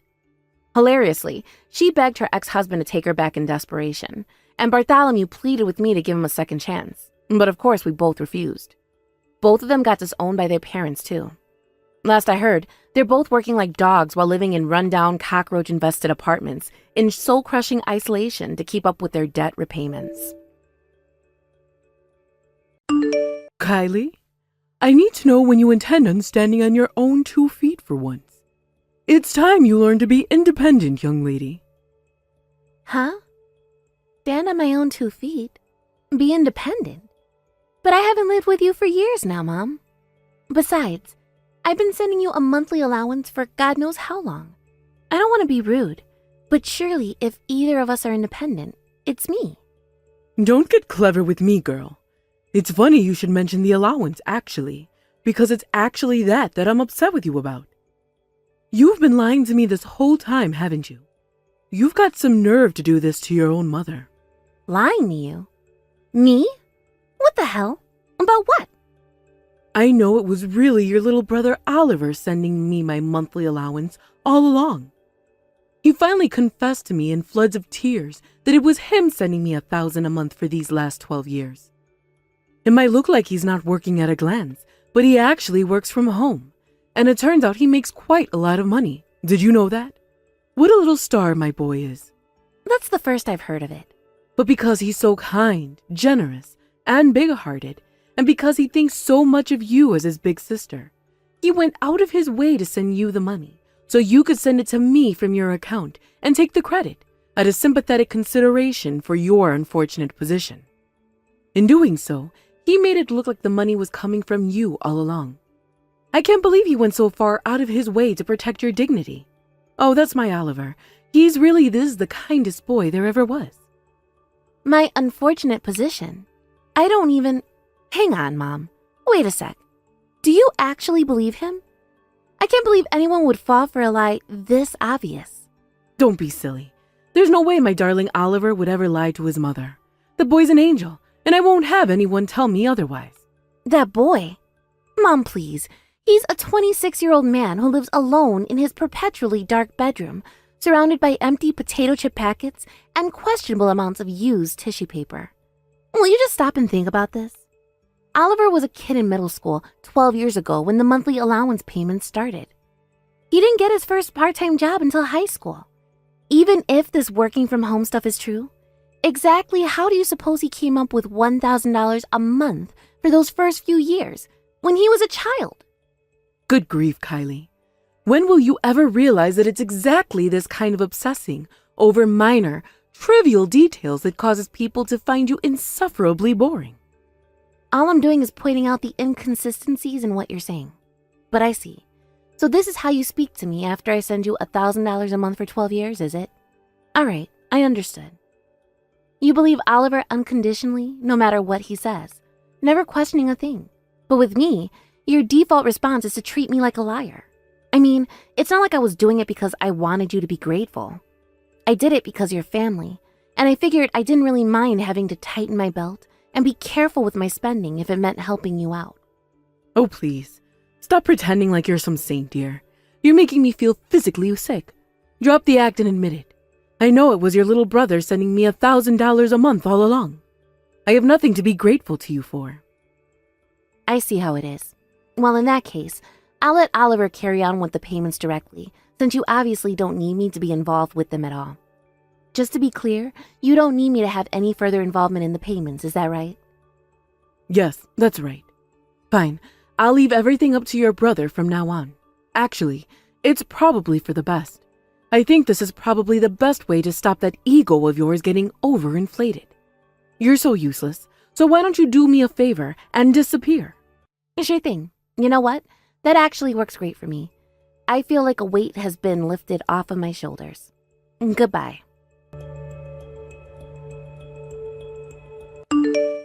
Hey, is that my scumbag big sister? This is your big brother, and the supreme master of your life. And I have a direct order for you.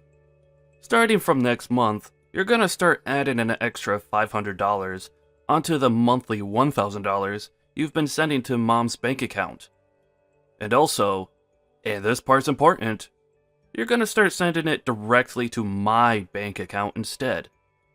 I told Mom it was me sending her $1,000 a month indirectly through you this whole time. Let's face it, Mom's gonna be way happier living with me. I was always her favorite. You can think of the extra $500 as a thank you for my troubles. Oh, and by the way, if you're feeling extra generous and want to help out your awesome little bro even more, you're more than welcome to bump that extra $500 up to $1,000 or $2,000. Alright, I'm counting on you, sis. The payments start next month. Do I make myself clear? Sweet. Aight, peace!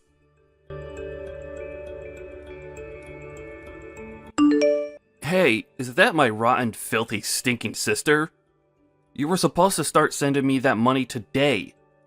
I just checked my banking app, but nothing went in. Is it bugging out, or are you just being a lazy dumb slacker who can't even remember what day of the month it is? If it's the second one, stop lazing around and see to it that $1,500 goes into my account as soon as goddamn hacking possible. Get a move on, bitch. Hey! Mom won't stop nagging me about her monthly allowance money. Where is it? Hurry the hell up before I get seriously mad. You're the biggest blockhead dumb bitch loser I've ever met in my life. This is why you never trust a woman with anything involving money. Is it any wonder Mom hates you when you act like this? Get that 1.5k paid directly into my bank account by first thing tomorrow morning.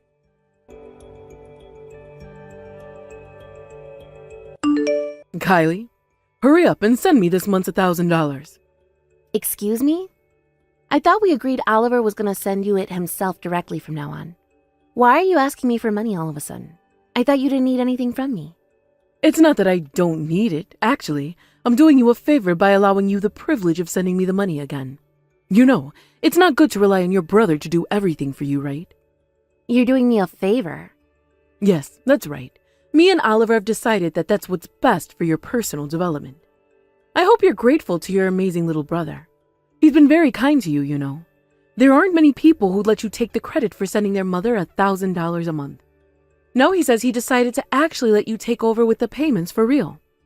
Instead of tossing you in the garbage where you belong, he's very kindly giving you the opportunity to prove yourself as a decent, respectable human being and finally serve a purpose to this family. You'll have to forgive me, but I'm a little confused. I don't have a clue what you're talking about. That's fine, dear. You might be too dense to understand what I'm talking about, but all that matters is that you take over from Oliver with my $1,000 monthly payments. I'm sure you'll figure out what's going on before long. Listen, forget all that. Don't overexert yourself with too much thinking. Just send me my $1,000 now.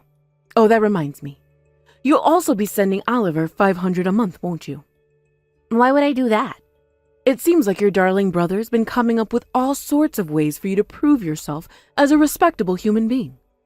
Think of sending him $500 a month as your way of saying thanks. Oh, it's fine. He doesn't have to help me prove anything. What? I already decided to leave everything involving the money to Oliver. Even if neither of you see me as a respectable human being, I seriously couldn't care less. Kylie! I guess you could say my feelings regarding anything involving the two of you have become numb. Dad died 3 months after I moved out after getting my first job. And with that, you had to buy groceries and pay the rent with no breadwinner. I couldn't just leave you to fend for yourselves. So out of a sense of duty to you as my family, I scrimped and saved. And I did everything I could to get you that $1,000 for 12 years straight. And to think this is how you repay me? By treating me with contempt and disdain? Like I'm a piece of dirt on the bottom of your shoe? I guess you could say my eyes were opened. And now I can see you for what you really are. What are you talking about? All we're talking about here is you taking over the payments for my monthly allowance that Oliver has been taking care of until now. You've been free to do what you want all this time while your brother bore the burden. All I'm saying is that the gravy train is coming to its final stop, and it's finally your turn to pull your socks up and pay your dues to this family. You only have yourself to blame for this, my dear. Do I make myself clear? This is your fault and nobody else's. If you understand, I suggest you send me my $1,000 as soon as possible. Oh, and send Oliver his $500 while you're at it. If I don't see that money by tomorrow, I'll have no choice but to call your company and demand that they start paying your salary directly into my account.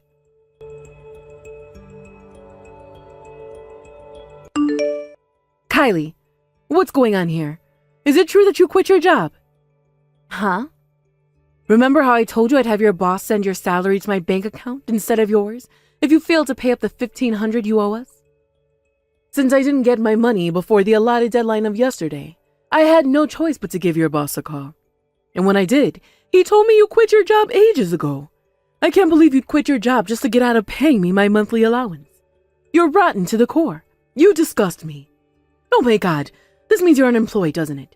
You better not think you're allowed to come back to this house to leech off me just because you can't afford to feed or clothe yourself anymore. You better not go begging to your brother Oliver for any money either. You're on your own now. Was the company you phoned called Dunkin' Food Products by any chance? Yes, they're the company you got a job with after graduating high school, if I remember correctly. Yep, you remember correctly, but I quit that place half a year ago. Huh? Half a year ago? I read about crypto trading online a few years ago and thought it looked like fun, so I figured it wouldn't hurt to put aside a tiny chunk of my salary every month to play around with the markets. Things went way better than I expected, and I eventually got so good that other people online were asking me for advice. I decided to set up my own crypto trading advice forum. Before long, I was making more money than my old job and no longer had the time to balance them both, so I quit Dunkin' Food Products. Wait, you did? Hang on, dear, what's a crypto? I won't bore you by going into detail, but let me give you a simple explanation. It's the future of global finance. I won't pretend to be a millionaire yet, but things are going very well, and I'm making way more money than I ever was at the food company, so I saw no reason to stay. Ah, that's fantastic, dear. So the $1,500 you owe me and your brother shouldn't be a problem then. I have one more announcement to make. I'm getting married. Married? That's the other reason I quit my job. My fiancé is a guy I met at the company. He's Japanese, and he was only ever at our branch as part of a temporary work placement. He's heading back to Japan soon, and I decided I'm going to go with him and start my new life in Osaka. You're marrying a foreign person? Yep, that's right. All of my work is online, so I can do it from anywhere. But sadly for you guys, me and Takeshi are going to have to be careful with our finances, what with moving countries, running a household, and managing my company. So I'm afraid I don't have a single cent to spare. Please, get the money from Oliver like we agreed last month. Fine, whatever. It's not like it's the end of the world. I guess Oliver does earn enough that he's been paying me $1,000 a month for the last 12 years. I suppose if that means a tragic failure of a human being that is my good-for-nothing daughter disappearing from both our lives for good, then I should be thankful. All right, great. So we agreed that Oliver will be taking over your allowance payments, and I'll never be speaking to either of you again. Fine by me. One more thing. The contract on this phone is set to end the day I leave America, so you won't be able to contact me after I leave for Japan. Yep, whatever. I have zero intention of messaging you anyway, so who cares? All I need is my dear beloved son Oliver. The two of us will be fine without you. Right. Bye.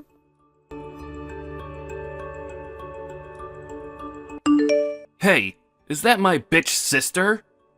What the hell is this crap I'm hearing from Mom? You're not gonna pay her allowance? What are you doing? Not only that, but you're moving to Japan? What the heck are you playing at? I knew you liked anime, but I didn't know you were this much of a weeb freak. You're free to go wherever you like, but let me make one thing clear. You will be paying me and Mom our allowances. $1,500 a month. No, $2,000. Actually, $2,500. Yep, that's right. I'll very kindly let you off the hook for your abominable behavior for the low price of $2,500 a month for the rest of your life. Why does the amount keep going up? Ha ha! There you are. You finally replied. Where's my money, bitch? Oh, that's strange. What is? According to what Mom told me, far from being the unemployed neat loser I thought you were, you're actually a high-rolling home worker earning a fat paycheck with nothing but your laptop. The $1,000 I foolishly thought I'd been sending to Mom every month for the last 12 years was actually coming from you all along, right? Huh? No. Wait a sec. That's just the story I told her. But me and Mom just agreed that she didn't need me to send her money ever again. And she said she's totally fine with you paying her that $1,000 a month from now on. She disowned me and agreed to never speak to me again. She did what? You've always been on her side, right?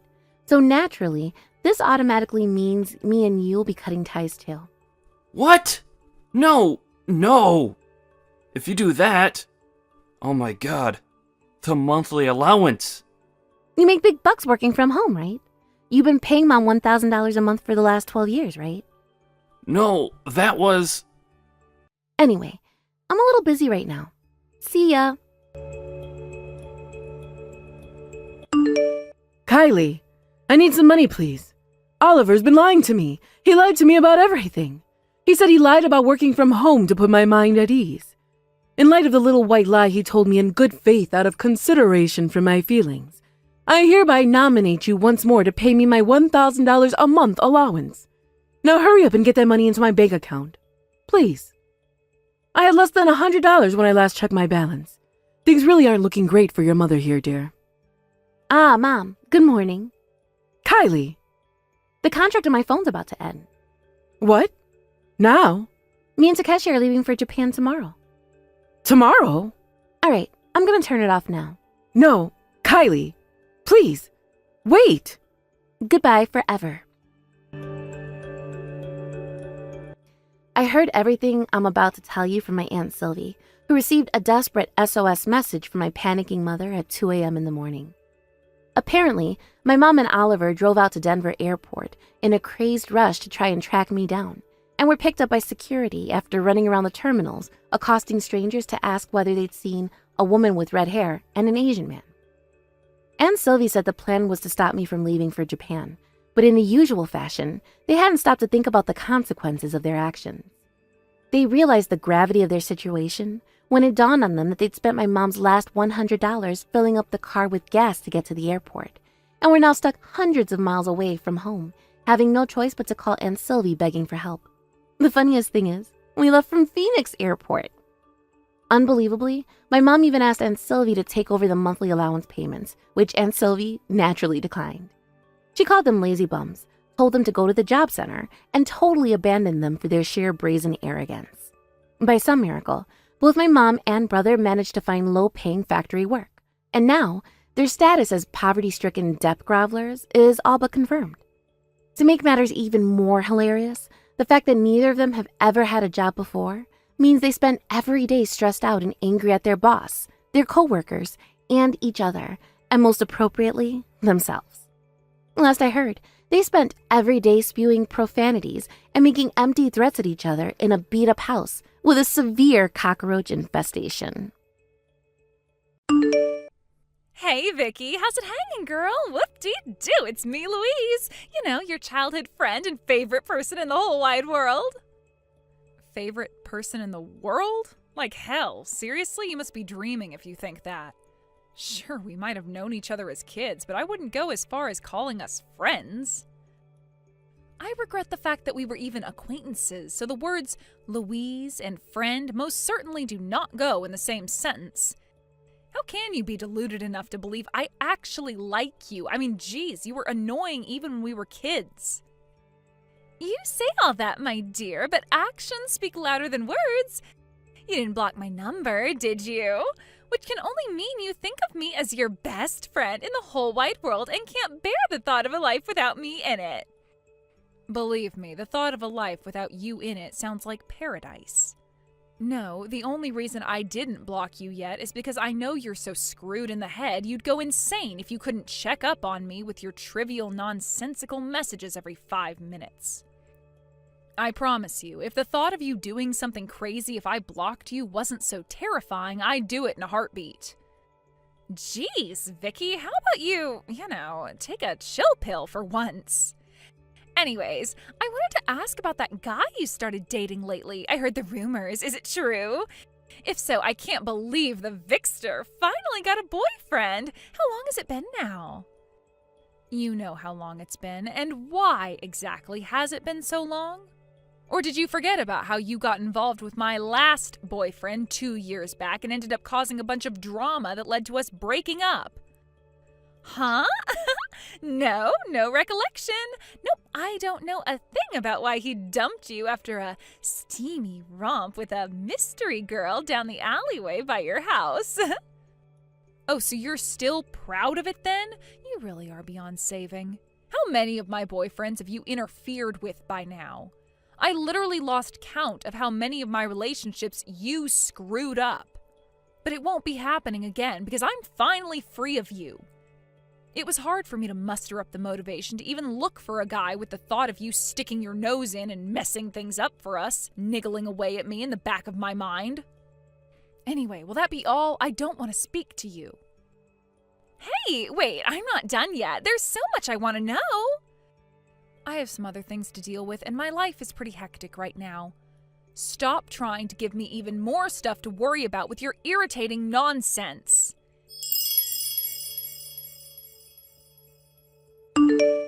Hey, Vicky. It's about that stuff we talked about before, about your boyfriend. For God's sake, Louise, what do you want now? I have enough on my plate without you bugging me. I don't need this right now. You know how much I hate you, don't you? Don't you? Please, just leave me alone. The only reason I reply to your messages at all is because I know there's a pretty strong chance of you coming to my house and causing a scene if I don't. But believe me, you're the last person on the planet I want to speak to. The truth is, you're not even worth a second of my time, and I'd really, really appreciate it if you'd leave me alone. This is exactly what you always do. You have such a funny way of insulting me. It cracks me up every time. You're the most unintentionally entertaining person I have ever met. Huh? What? Like, it makes me want to annoy you just to see what kind of crazy reaction I'll get. You're like the nerds in school who I used to get into trouble by quietly annoying them in class until they flipped out and got told off by the teacher. You seriously have a personality disorder. How can you not realize what a despicable human being you are? It's like, will she be hot? Will she be cold? Will she be needlessly and hilariously aggressive? Every time I speak to you, it's a roller coaster of emotions because I never know what kind of Vicky I'm gonna get. My God, you really are a pain in the ass. Fine, if that's how it is, I'm only gonna reply to you when I feel like I absolutely have to from now on. Huh? And so what if you do show up at my house? It just dawned on me that all I have to do is not answer the door and it's like you magically don't exist. If you do anything crazy, I'll just call the cops. Problem solved. The cops? As usual, you don't appear to have anything serious to talk to me about this time either, so we're officially done here. Wow. Stop being so cold, you big meanie. This is no way to speak to your childhood bestie and favorite person in the whole solar system. Let's chat some more, Vicky. Vicky. Besides, I want to hear all about your new boyfriend. Damn you, Vicky.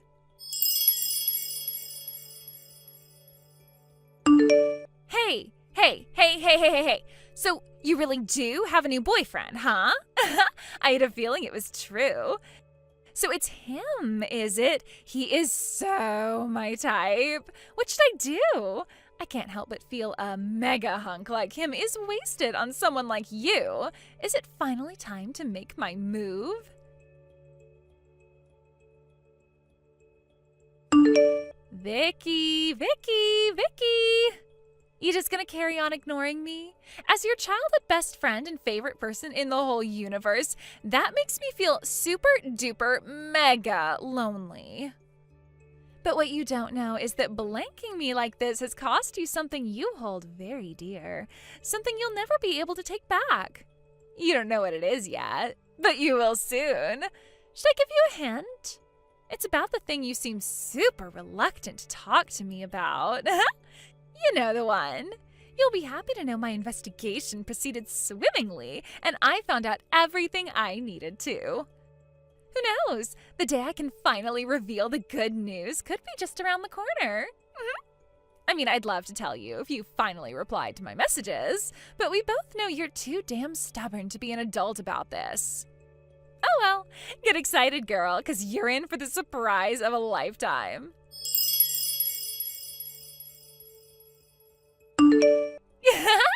You are so gonna want to reply when you hear this. Listen, Vicky, the thing is, I did it with your boyfriend. He was super forward with me. He really is macho, huh? Me and him have such amazing chemistry you wouldn't believe. It's like we were made for each other. And guess what? He says he prefers me to you now. He said, baby, I'll never let you go until the day we both die, with this hypnotized, spellbound look on his face. Isn't that romantic? I've been wanting to do this for ages. You have no idea how good it felt to hear him say that. Sorry for stealing your boyfriend again, loser. Huh? Hello? Can you read? I just said your boyfriend told me he likes me more than you. Louise, I don't have a boyfriend. Huh? I'm replying to you now because I have absolutely no idea what you're talking about, and I'm mildly concerned you might have done something you might end up regretting. Seriously, who are you talking about? Oh, stop it, Vicky. I know that hunk you're always with is your boyfriend, so there's no point in trying to hide it. Who I'm always with? You always walk with him before and after work, right? I've seen you together. That was until recently. I bet he stopped talking to you all of a sudden, right? Am I right? That's because he's been spending all his time staying at hotels with me. Your eyes would pop out of your head if you knew about all the steamy fun we've been having together. And that's not all. When I asked him about his job, he said he was the son of the president of the company you guys both work at. There was me thinking I was just stealing your boyfriend, but I accidentally bagged myself a future CEO. I never cease to amaze myself. Anyway, now I know how rich he's set to become. I just have to marry him. Don't get in our way, okay? I know this is gonna suck big time for you, but it's time to accept you weren't good enough and move on. This guy you've been seeing, is his name Kelvin by any chance? Yep, like I even need to say it. You know exactly who I mean. Why ask me that, you dummy? Don't pretend you didn't know. Louise, I need you to calm down and listen to me. What? Kelvin used to be my stalker. Huh? There's no doubt about it. He is the son of our company's president, and it is looking like he's going to be the new CEO one day. But that doesn't make him any less dangerous. Huh? Dangerous? What do you mean? Oh, wait a sec. I know exactly what this is. I get it. It must be painful to have yet another boyfriend stolen by me. But our souls are connected now, which means I know him better than anyone. So your desperate lies aren't gonna wash with me. My Kelvin, dangerous? Give me a break. I've never heard anything so ridiculous. Don't say I didn't warn you. Yeah. If you have the time to be jealous over my boyfriend, why not do something more productive with your grief and look for a new one of your own?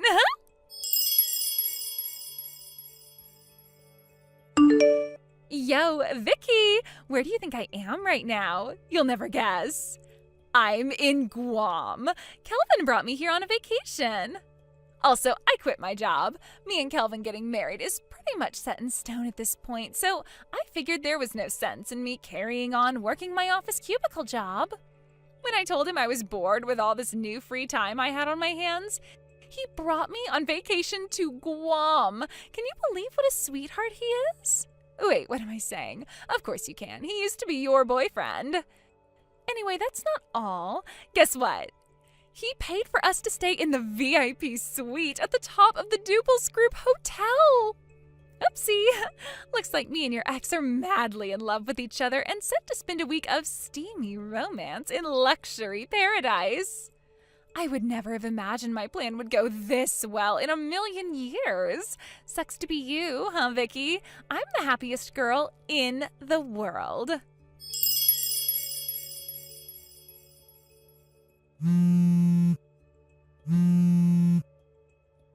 Vicky, help me.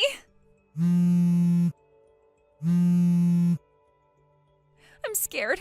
I don't know what to do. I never expected this to happen. No. Vicky, please. This is terrifying. Shut up. You're making my phone buzz like crazy and it's annoying me. Let me guess, your relationship isn't going as well as you thought it would? My relationship? No way. I broke up with Kelvin ages ago. Oh? I found another guy on a higher salary than him, so obviously I did what any girl would do in that situation and started dating him instead. But Kelvin won't stop following me. Wherever I go, he's there. Things were going so great with my next husband candidate. Or at least they were, until Kelvin showed up while we were out to dinner and caused a huge scene in front of everyone and screwed everything up. He is ruining my life. I spend every waking moment in fear of what he'll do next. What the hell is with him? He's actually deranged. Good grief, I knew this would happen. Huh? I told you he was a stalker. I told you clearly and explicitly that he was stalking me, and you chose to ignore it. How can you act surprised when he turns out to be a clingy weirdo? Wait, what? You were being serious about that? Why else would I say it? I thought you were just bad-mouthing him to get revenge on me because you were salty about being dumped. Whatever. From my perspective, this can only be a good thing. Thanks to you luring him away, he seems to have totally given up on me. He hasn't bugged me in weeks now. You have no idea how grateful I am for what you've done for me, Louise. He was making my life a living hell. What? But why didn't you tell me this before I got involved with him? I did. I told you he was dangerous. Go on, scroll up and look through the messages. It's all there. You're the one who ignored me and insisted you knew him better than anyone. You have no one to blame for this but yourself. How does the saying go? You made your bed, now lie in it. Oh my God. Fine, you were right. I admit it. You can have him back now. You will take him back, won't you? Excuse me? If you can tempt him back into your arms, he's sure to leave me alone. Don't you think that's a good idea? Tempt him back into my arms? What the hell are you talking about? We were never dating to begin with. Huh? So why were you together every single day? How can a guy and girl spend every single day together and not be dating? That's just weird. We weren't together. He was following me for the millionth time. What? We got put on the same team on a project at work a few months back. I guess he took a liking to me because he hasn't left me alone ever since. Well, until you came along and saved my butt, that is. Maybe in his mind he really was my boyfriend, but I can assure you, in reality, he most certainly was not. To me, he was nothing but a source of stress and a royal pain in the ass. Well, in that case, you must know how I feel. Help me. Nope. Why not? Because I despise you. Even in spite of that, I was still kind enough to try and warn you. It's not my fault you ignored me. I have no obligation to help you anymore. Get out of the mess you made by yourself. Oh my God!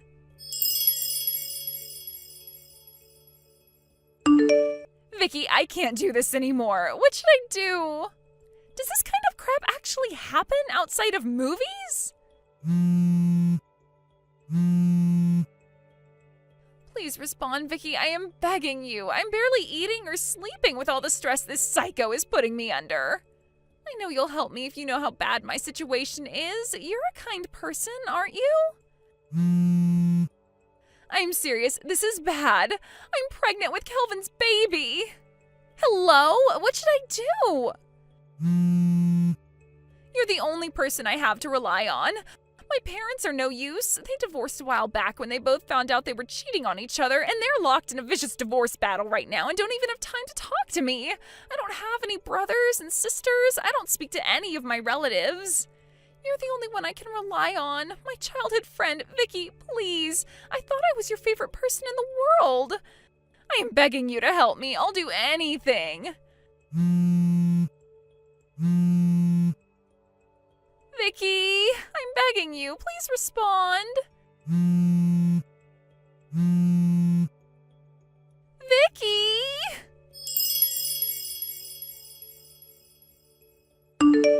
I was in the middle of a drinking party with my work buddies when Louise started spam calling me. Due to a funny coincidence, Kelvin, the source of all her recent problems, also happened to be there. And in an even more amusing coincidence, my coworker, who was sitting right next to me, unintentionally caught a glimpse of the "Kelvin got me pregnant" message. By this point, my coworker was wasted, and before his rational brain could stop him, he yelled, "Kelvin, Louise is pregnant!" at the top of his lungs in front of all of our coworkers, causing an epically embarrassed Kelvin to make a dash for the exit and disappear faster than you can say, "Oopsie." I'm not so clear on the details of what happened next, but what I do know is that Louise and Kelvin got engaged the very next day. At a glance, you might be forgiven for thinking Louise is marrying him for the money, what with him being the CEO's son and all. But in reality, the drinking party was actually a farewell send-off for Kelvin, who got demoted and transferred to another branch after being found to be abusing his managerial position by taking bribes at work, meaning any hopes he had of becoming CEO were dashed against the rocks in a heartbeat in magnificent and hilarious fashion. I suspect his dad, the CEO, would rather have fired him, but the president's son being fired for accepting bribes would have been a PR disaster. So he opted to demote him to an irrelevant position at a rural company branch instead. Word has it that he took a major salary hit, which means the luxury lifestyle Vicky dreamed of will remain but a dream. The reality of her mistakes must have bared down on her heavily when she realized she was set to spend the rest of her life in financial austerity with a stalking weirdo in a small house built in the middle of nowhere. Thank you for watching. Don't forget to hit the like button and subscribe to the channel.